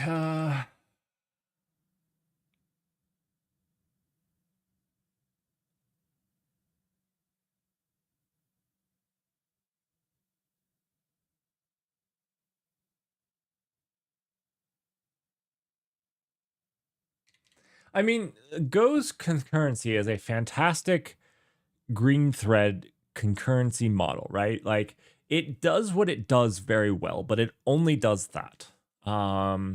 It and so, like, and for the modern web, for microservices, you really don't tend to need more than that. And if you do, you just don't use Go, and that's fine. Like, it's a really fine. Like, I'm not attacking anything, but then people feel like I'm attacking it, and it's like I'm just trying to help people understand what things are good and not good at. And just because you love something doesn't mean that you need to make it good at everything. We know that Rust is good at everything, and don't you dare say anything otherwise. But other things just aren't good at everything.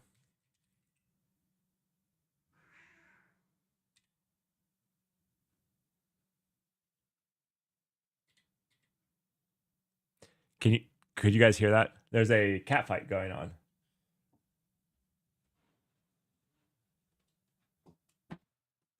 We have rescues. So we have 4 rescue cats, and they're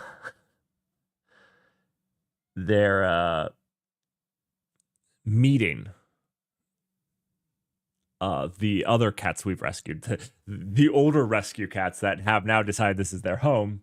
The new rescues are for the first time meeting, and that definitely didn't go so well the first time. And the second time, it doesn't sound like it went a whole lot better. They've smelled each other for months now.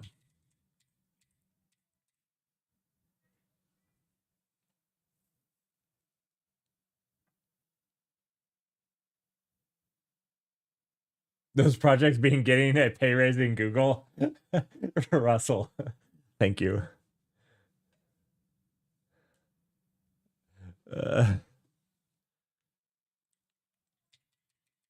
All right. I've not been working very hard. Do you know what I really want? I really want to get my MMO going, because I'd like a MMO that we can play casually while doing some software or something. Just some casual terminal-based MMO. I still haven't figured out the UX design for it. I want to make it like RuneScape, but in the terminal. Right? Good boy. Were those cats fighting? Were those cats fighting out there? Yeah. He always likes to go and help the kitties. But the cats definitely do not want him around when they're dealing with their business. And so he always gets the short end of the stick. Good boy. Yeah. Yeah.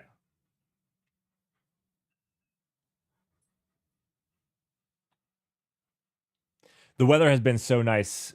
We've just been leaving the doors open, and they've been all loving it. They can afford it. Yeah, so that's right, Russell. That's a good thinking. How do we make it happen? What do you need, Dutch, for us to make that happen? I have contacts inside of Google. Let me reach out. Do you live near where Google is? Now, I know Google hiring is crazy right now. Everybody's hiring is crazy right now. So like they probably only are hiring AI people, and it's $1 million paychecks, but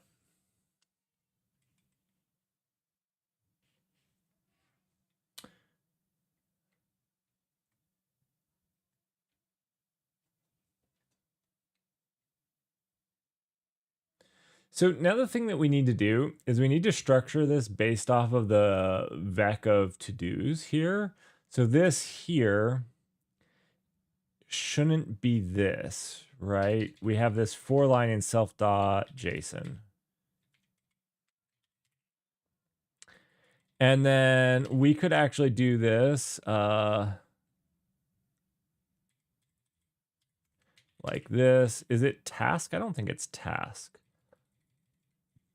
What did we call the actual title? It's the title. It's title.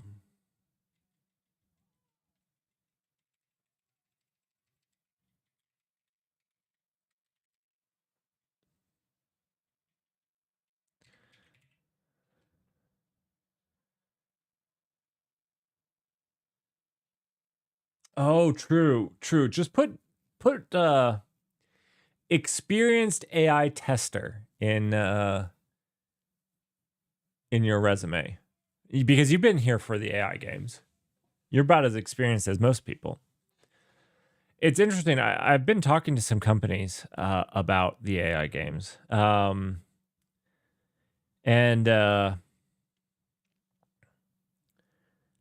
it's weird how few people have thought about doing some of the tests that I think would be good and viable. It's very weird. It's very weird to me.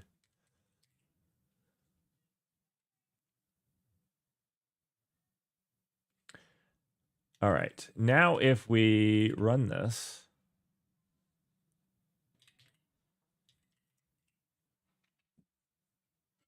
is Rust type safe? It depends. I believe that's a trick question, right? I believe that's a trick question. Because you can use unsafe Rust all day long, and it's absolutely not type safe.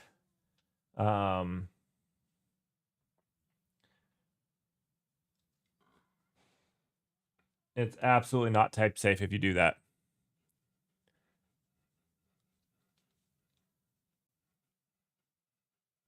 Are you asking for real, or are you trying to like bait me and get me to say something and then be like, you're wrong? I never know. It happens both. I'm sorry. Are you just so upset about those cats? Are you?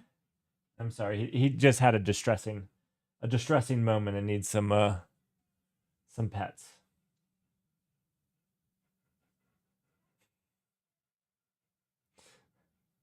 No, Rust is type safe for sure. It's one of the things that probably causes some because so the type safety actually goes to making sure that you've cleaned up your project as well. So the type safety is actually more strict than most languages, because most languages don't ensure that you've yes, I see. Yeah, you good boy. Most languages don't ensure that like your types actually have Rust is going to call it lifetimes, but like C++ doesn't ensure that you've destroyed your thing. And so Rust type system actually goes out even further and says, can we make our types memory safe? And so Rust type system is probably a much more extreme version of type safety than you're used to. It's very type safe. Obviously, there's ways to get around it if you want to get around it, but in general use, it's very type safe.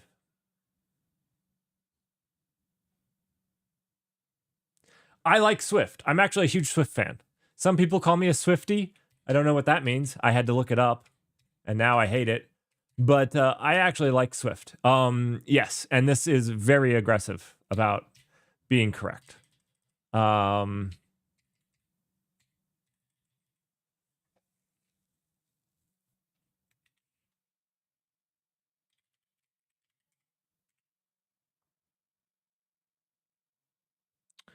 right. This makes sense because the backend isn't running, right? So at this point, we almost need to. We're going to take the easy way right now. We're going to take the easy way, right? You code Swift listening to Swift. Is that what a Swiftie is? I actually don't think I could. I am sure I have heard a Taylor Swift song. I'm not saying that I have not heard it. I'm sure that there's been one playing. I could not tell you one. Okay, just so we're all on the up and what, I could not tell you a Swift made song. I don't think.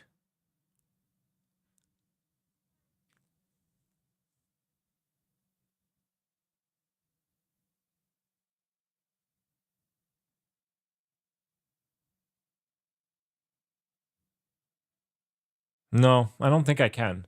I'm trying. 1 second.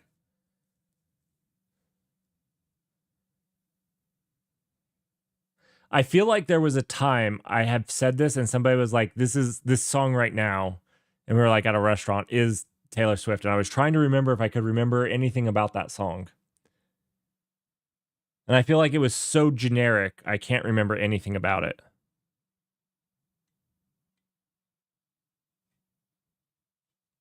Yeah, I don't remember. Okay. Moving on.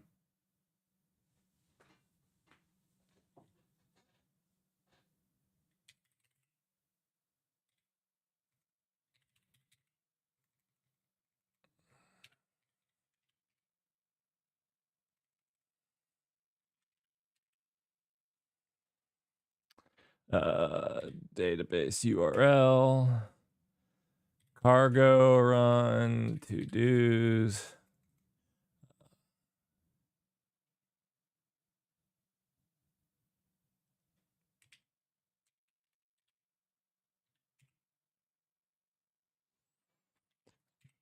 My apologies. To do.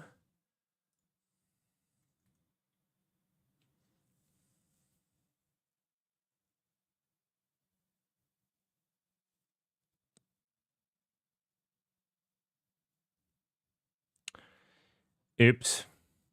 We've got to also run. Oh gosh. Okay, so we've got to. Nobody's gonna want to do this, so we're gonna have to do like a. Do I do a Docker Compose for this? I feel like the answer is yes. We've got to do a Docker Compose for this. Ooh, I did see on the news that that Swift was getting married to somebody, and they're buying a mansion in Ohio. I didn't even know Ohio had mansions. Like nobody that has mansion money moves to Ohio. Like I didn't think that was the thing you did with mansion money. Like that just doesn't strike me as a thing that I have mansion money. Let's build it in Ohio. People don't go to Ohio because they have a choice. They go to Ohio because they're out of choices. And that's actually North Dakota, so I'm actually not correct there, but like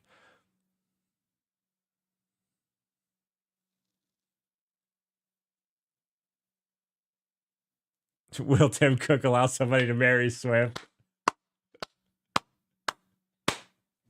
Is that Swift's dad? That's fantastic. Oh, that's fantastic.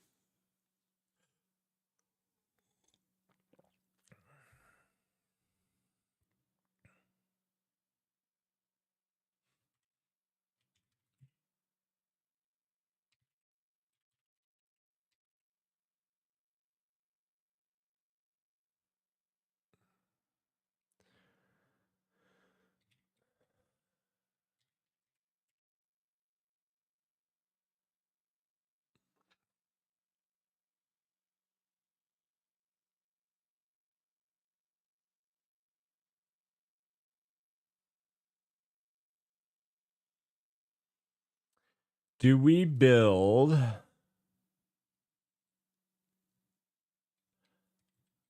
I feel like we do this. These are all cargo projects. We build all of them.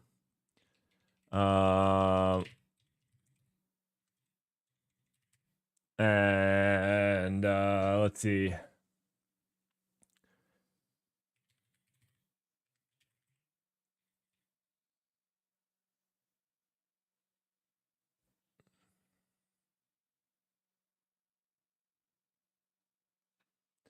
Is this a...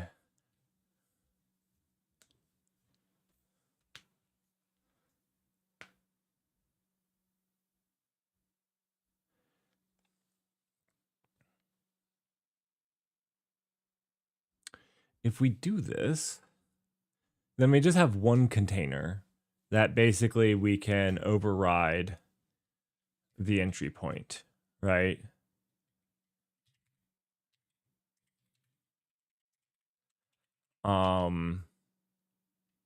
With which one to run. We could also do this on like a startup script, but I'm going to try to keep it easy. And then we make a Docker compose file. And in the compose, we'll run 3 containers with the right entry point and the right stuff. So I think this is no.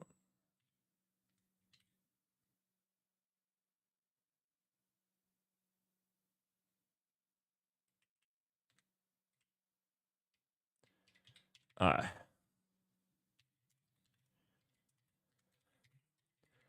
don't know what I did. All right. Okay. So let's just do that.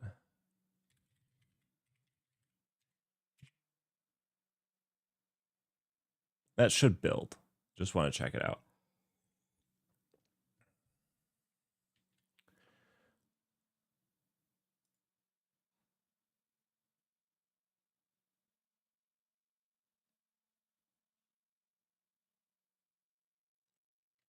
Docker compose. Quick start. I just need the file layout, the YAML.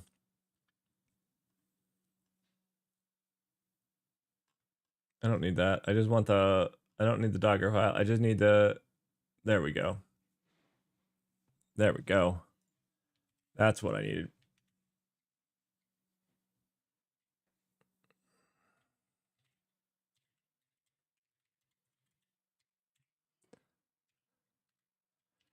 All right.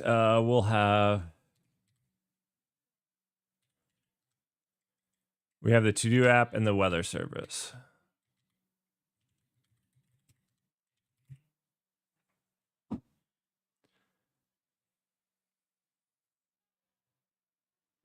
We'll run the client locally, right? Not in a container. Oh, that's actually true. I actually messed up on that. We don't need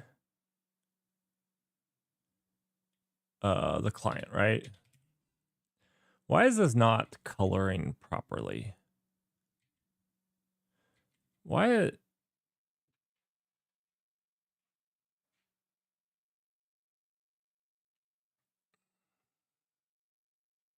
I don't know why it's not coloring properly, but that's fine. It's probably not fine. It's probably an issue that I did, but I just don't know what it is. Huh. Cool. Okay. Let's go back into the compose. So we're going to run the TODO app.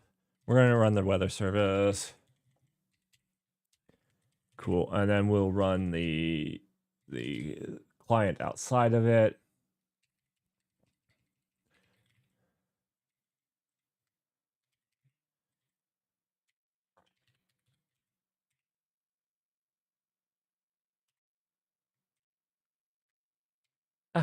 What did I do?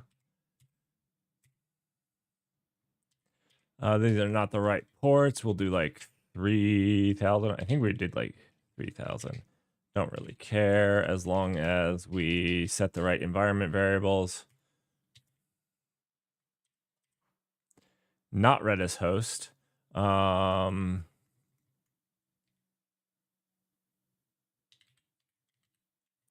don't remember what these are.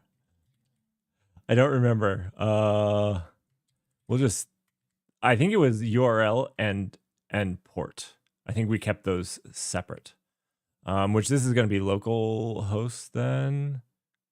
I don't know.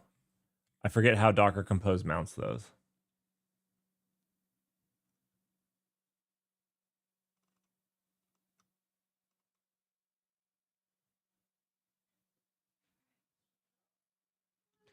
It's just local host, right?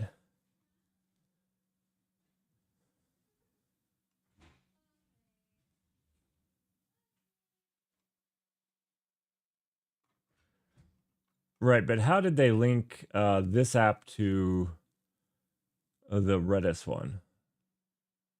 The web service using images built from the Docker file in the current directory.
Wait. Let's look at the Python that they were running. Right.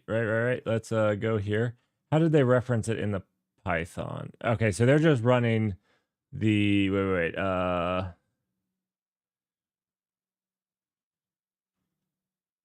where host is Redis. So host is just being set to right the name of what the service you're calling. That's good. Yeah, did not like this. Custom error and not found. Could not find Protalk. If Protalk was installed, try. Oh, ew. We're gonna have to install Protalk. Okay, this is gonna take a little bit of thinking, but what we can do is just a little bit of making this less horrible. I was doing that over here, wasn't I? I think we can just do this, right? And then we can do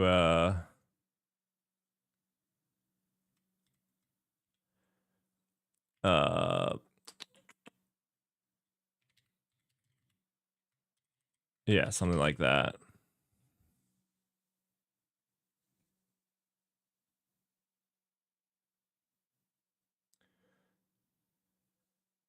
Define evil. Welcome back. So what we're doing now is we've created the front end service. We have the to-do app service, and we have the weather service. And so the client needs to connect to the to-do service, and the to-do service needs to connect to the weather service. And I thought the easiest thing was I would just give people a Docker Compose that links them all together. I know we should do Nix. I haven't gotten my simple brain around Nix just yet. So Nix test is 2.0 of this.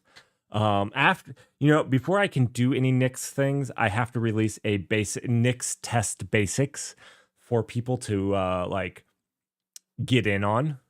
So I got to do that first.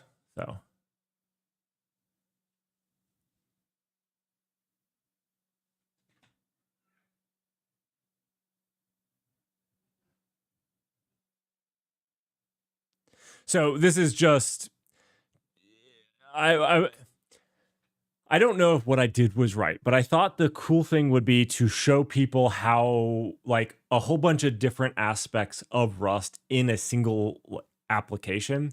But in that application, we did like gRPC and stuff, which needed to talk to another service. So we made another service because I was trying to make it where like you could, once you do this class, you have all the applicable things to make a microservice in Rust, right? Like that's what I was thinking of it as. I feel like a lot of us write services, and so if you can write a service in Rust, like that would be cool. Because I think that Rust would be really great for really high demand services that need to be fast and accurate, and safe. So that was kind of my goal. It's not Rust for game development. It's not Rust for XYZ. Like maybe we do those in the future, but this was just like Rust for services. And so to do that, it's gotten a little complicated because we have 3 things now. And so Docker Compose is the easy way for people to do that, in my professional opinion. Lycra services, yeah, Togglebit. Lycra services is where it's at. I just haven't done anything on them yet for people. I actually corrected what I said. I said services, whether they're microservices or nano services or Lycra services. You know, this is a good one. How are you doing, Togglebit? If I haven't shilled for Togglebit recently,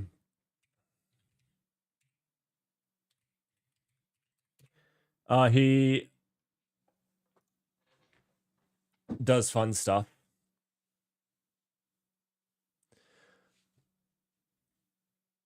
Absolutely. I believe everybody that's here knows you, Togglebit. I do not believe that there's a person in my community that is not originally a person of your community. But if there's that person, I would love for them to go check out your content. Oh, really? Define Evil? Togglebit is a much bigger streamer. About exactly, I stream to about 10 people normally, and he streams to like over 100. So a bit bigger, and he does a lot of Rust. He is much better at Rust than I am. Yeah, he does a lot of Rust. And if you played our game, our Wordle game, that actually uses his library for the TUI. So yeah, go check him out.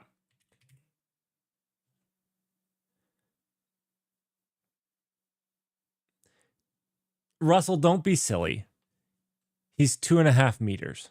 I have no idea how tall that is, but it's pretty tall. He's 2.5 meters. He doesn't use feet, the superior measurement system.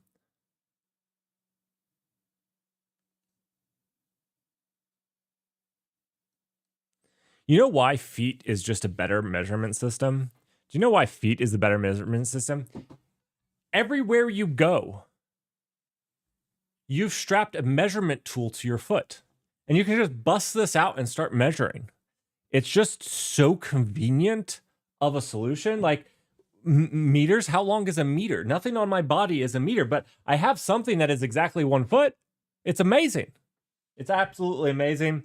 You can just slide it off your foot and measure something. It's quick and easy. It's absolutely fantastic. Absolutely fantastic.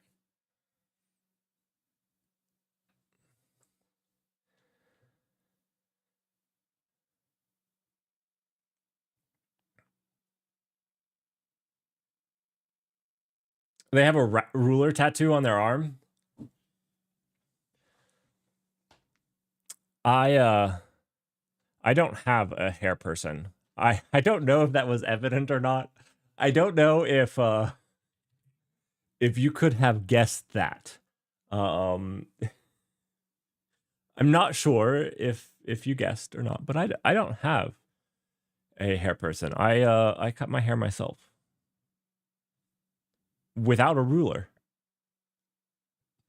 Without a ruler, because this is a free country.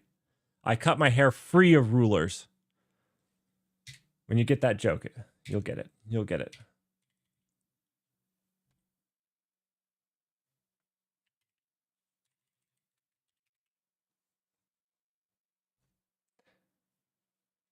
I've gotten better at it. Okay. I don't even know if this is right. I don't know. You know what I don't know, Togglebit? Tell me how you stream for 8 hours.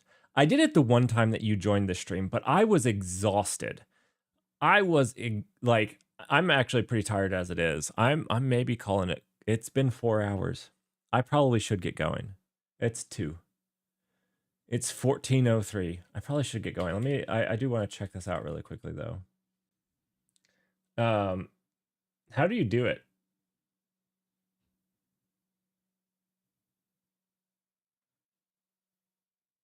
You're just crying on the inside of the remaining 6. Fair. Okay, good. I'm glad I'm not uh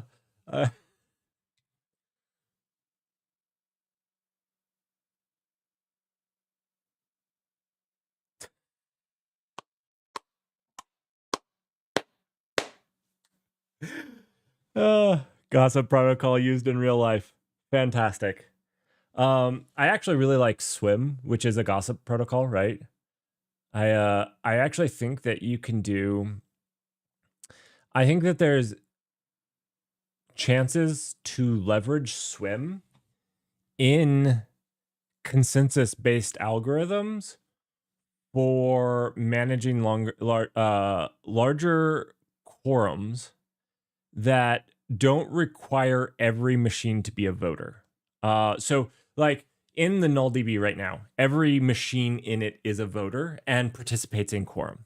But what if you said that like each machine that voted in the big quorum isn't required to vote in the small quorum? Like, so this is like a premise of multi-raft, but not actually multi-raft.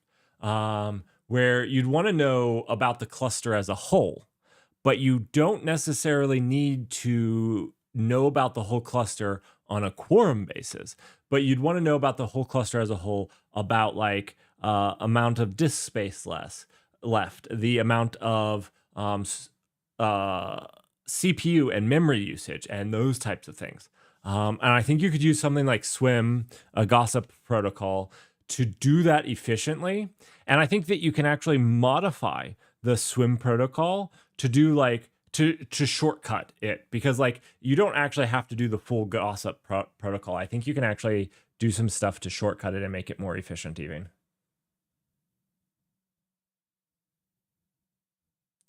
That's why he's so tall. It's all repressed tears. I have been told, Togglebit told me, that if we get 2,000 subscribers each, there will be a hot tub stream. He promised too. We'll get all the best Rust developers in a single hot tub. Yeah. He promised that.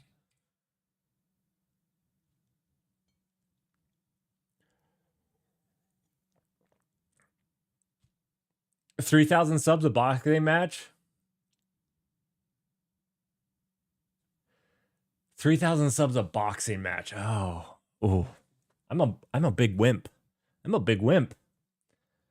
I'll do it. I'll do it.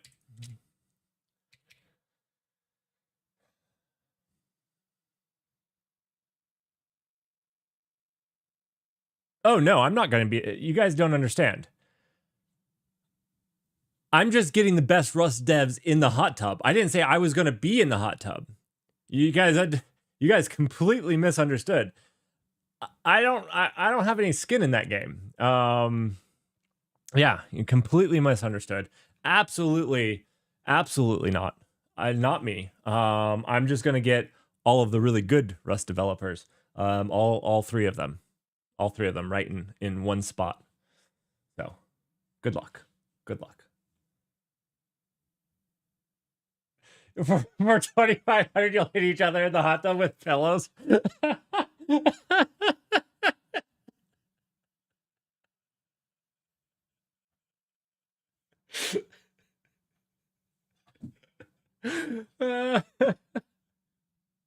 Leet code boxing. Ooh, can we do leet code boxing? Okay, we'll do leet code boxing. I like that. Leet code boxing sounds fun. We would gang up on Russ. Fair, Togglebit. Fair. Russell is like the like hidden guru of Rust. Like, I almost guarantee you he knows more than both of us combined, and he's also like so humble to just sit here and watch and help.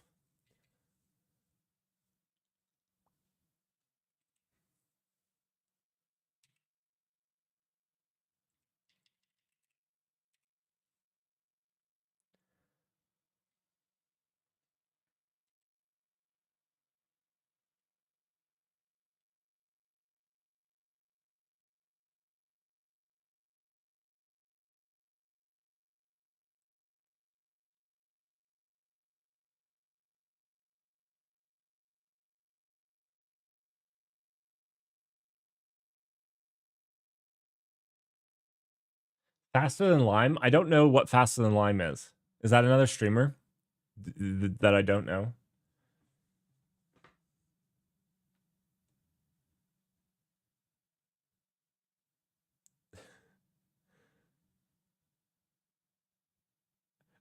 Russell was sick that day.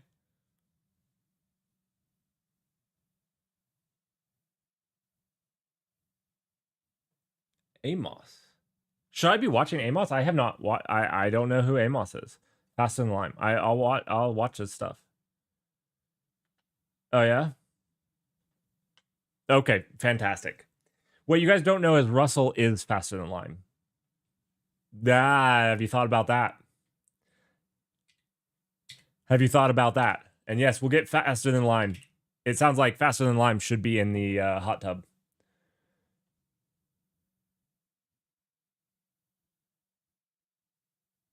Russell is faster than Russell.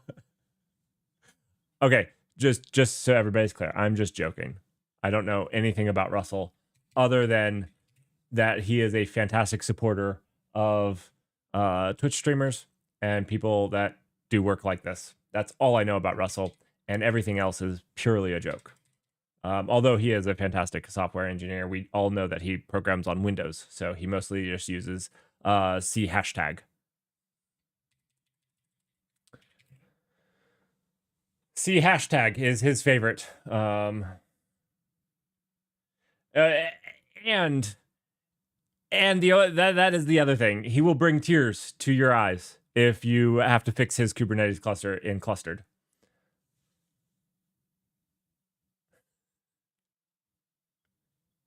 And Toggle continues to spread lies. Conceivable, which makes it a good lie. Because it's very conceivable.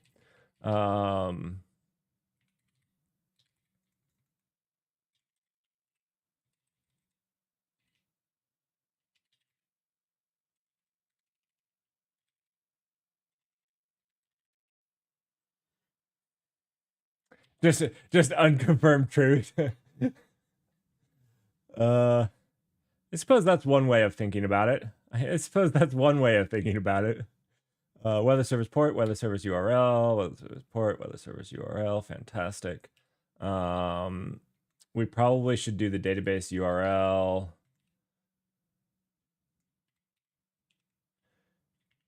Database URL. What is this? Is this going to be right in the container? I honestly don't know. We're gonna have to work on this one, whether it will be right in the container or not.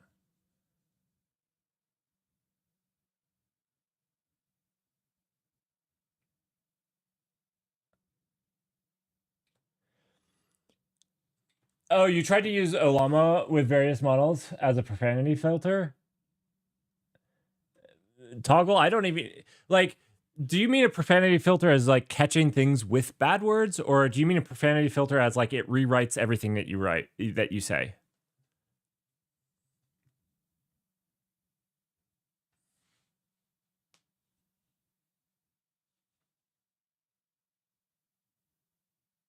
But no, I haven't. You wanted to catch bad words?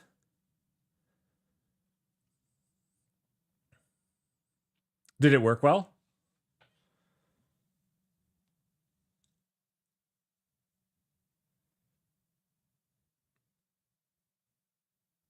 It was a train wreck. I have contemplated.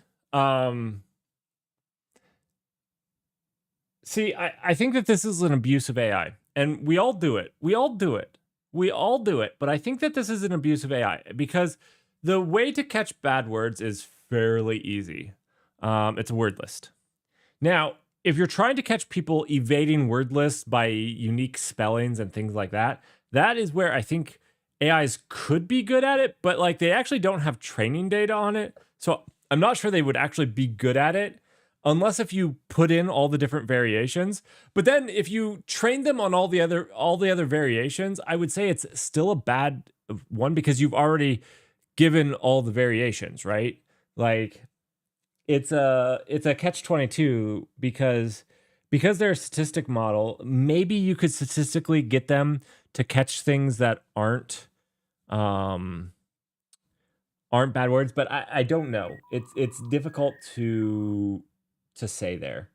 I have been wanting to get the Spark. Thank you so much for the follow, by the way. Thank you so much. I've been wanting to get the Digit or Spark, whatever they're going to call it, because I want to run larger models. What I notice and why I don't run much locally is what I can run with my GPU, like the size model I can run with my GPU, those are all really dented. Like from my experience, you have to run the big models on a bigger GPU, and I can't afford to do that on the web. Like that's too much.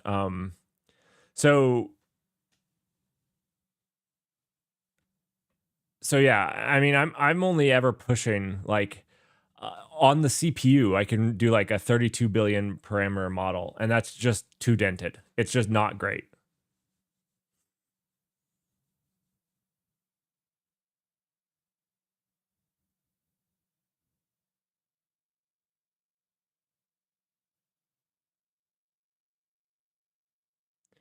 I was gonna say also it would be really expensive. I wanted to write Twitch Chat GPT where I could write a query and then chat could post long answer via service, but I would need to filter out really bad stuff since it's yeah.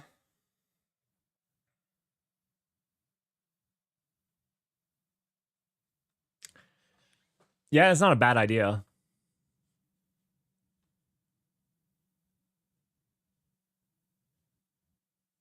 I was going, you know how like the Wordle game, I was gonna have like it reads stuff out, but then I was like, there's no way that I do a text to voice with Twitch chat. Just no way. See, what I was thinking, Toggle, and maybe this is how you do it, because it's going to be expensive to process this.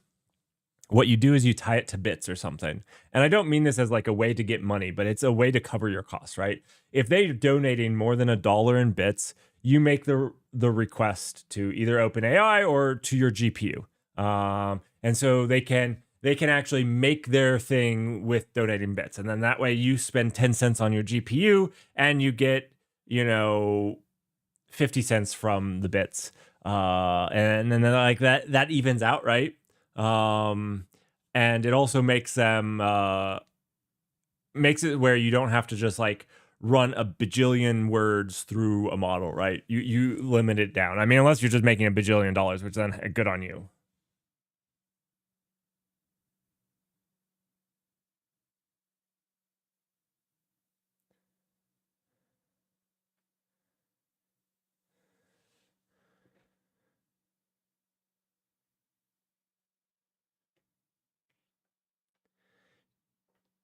You're wanting to make a GPT out of Twitch chat. I understand now.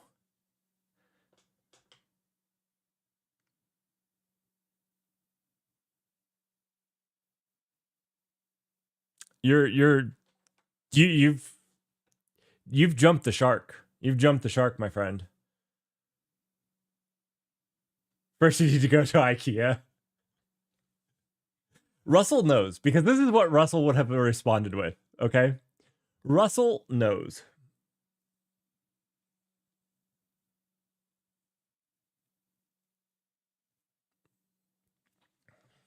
Okay. I need to find somebody to stream. To raid. Who should we raid? Who deserves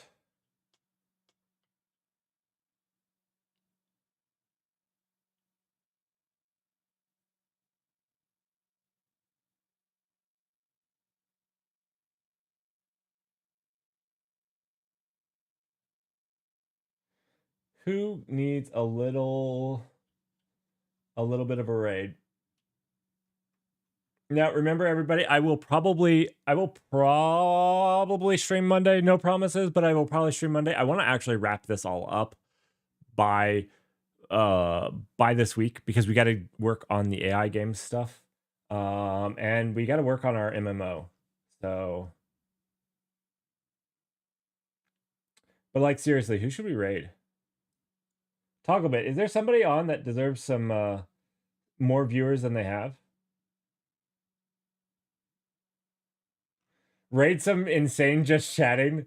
How insane? I believe all of just chatting is pretty insane. I haven't actually really ever watched anything in just chatting.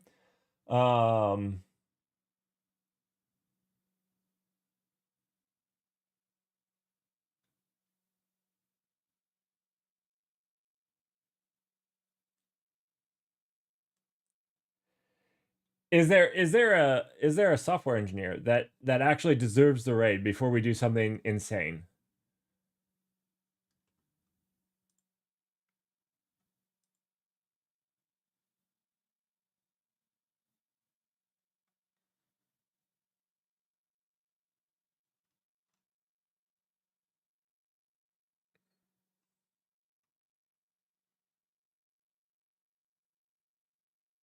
What is this category? I went to the Oh gosh, what is this? What?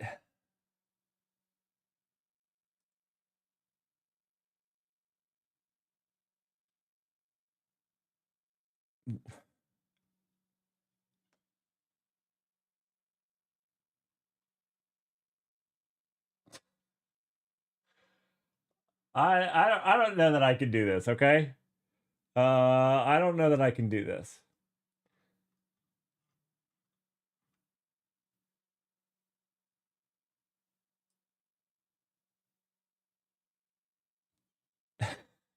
Yeah, I don't know that I can do this. I don't know that I'm that brave. What the crap? What the crap? What? What? What?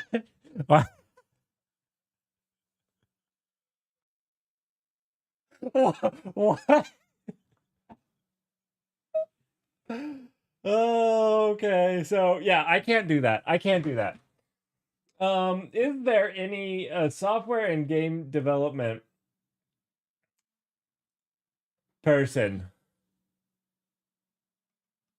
Do you guys like watching Age of Empires? There is an Age of Empires 4 tournament on right now. I know that's what I'll be watching later today.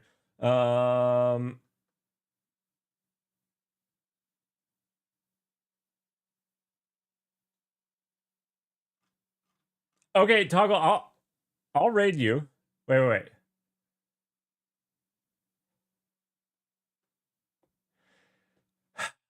Okay, guys, I'm gonna raid Fallen Shadow. Forgive me.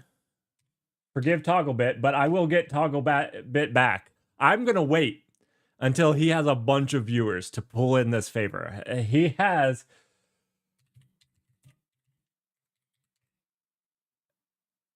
promised. You guys saw it.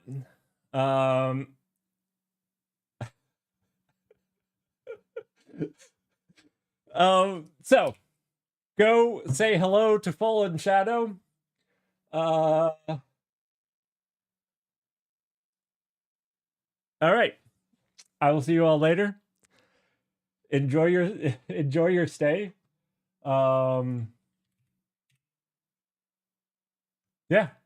I'll probably never see you guys again.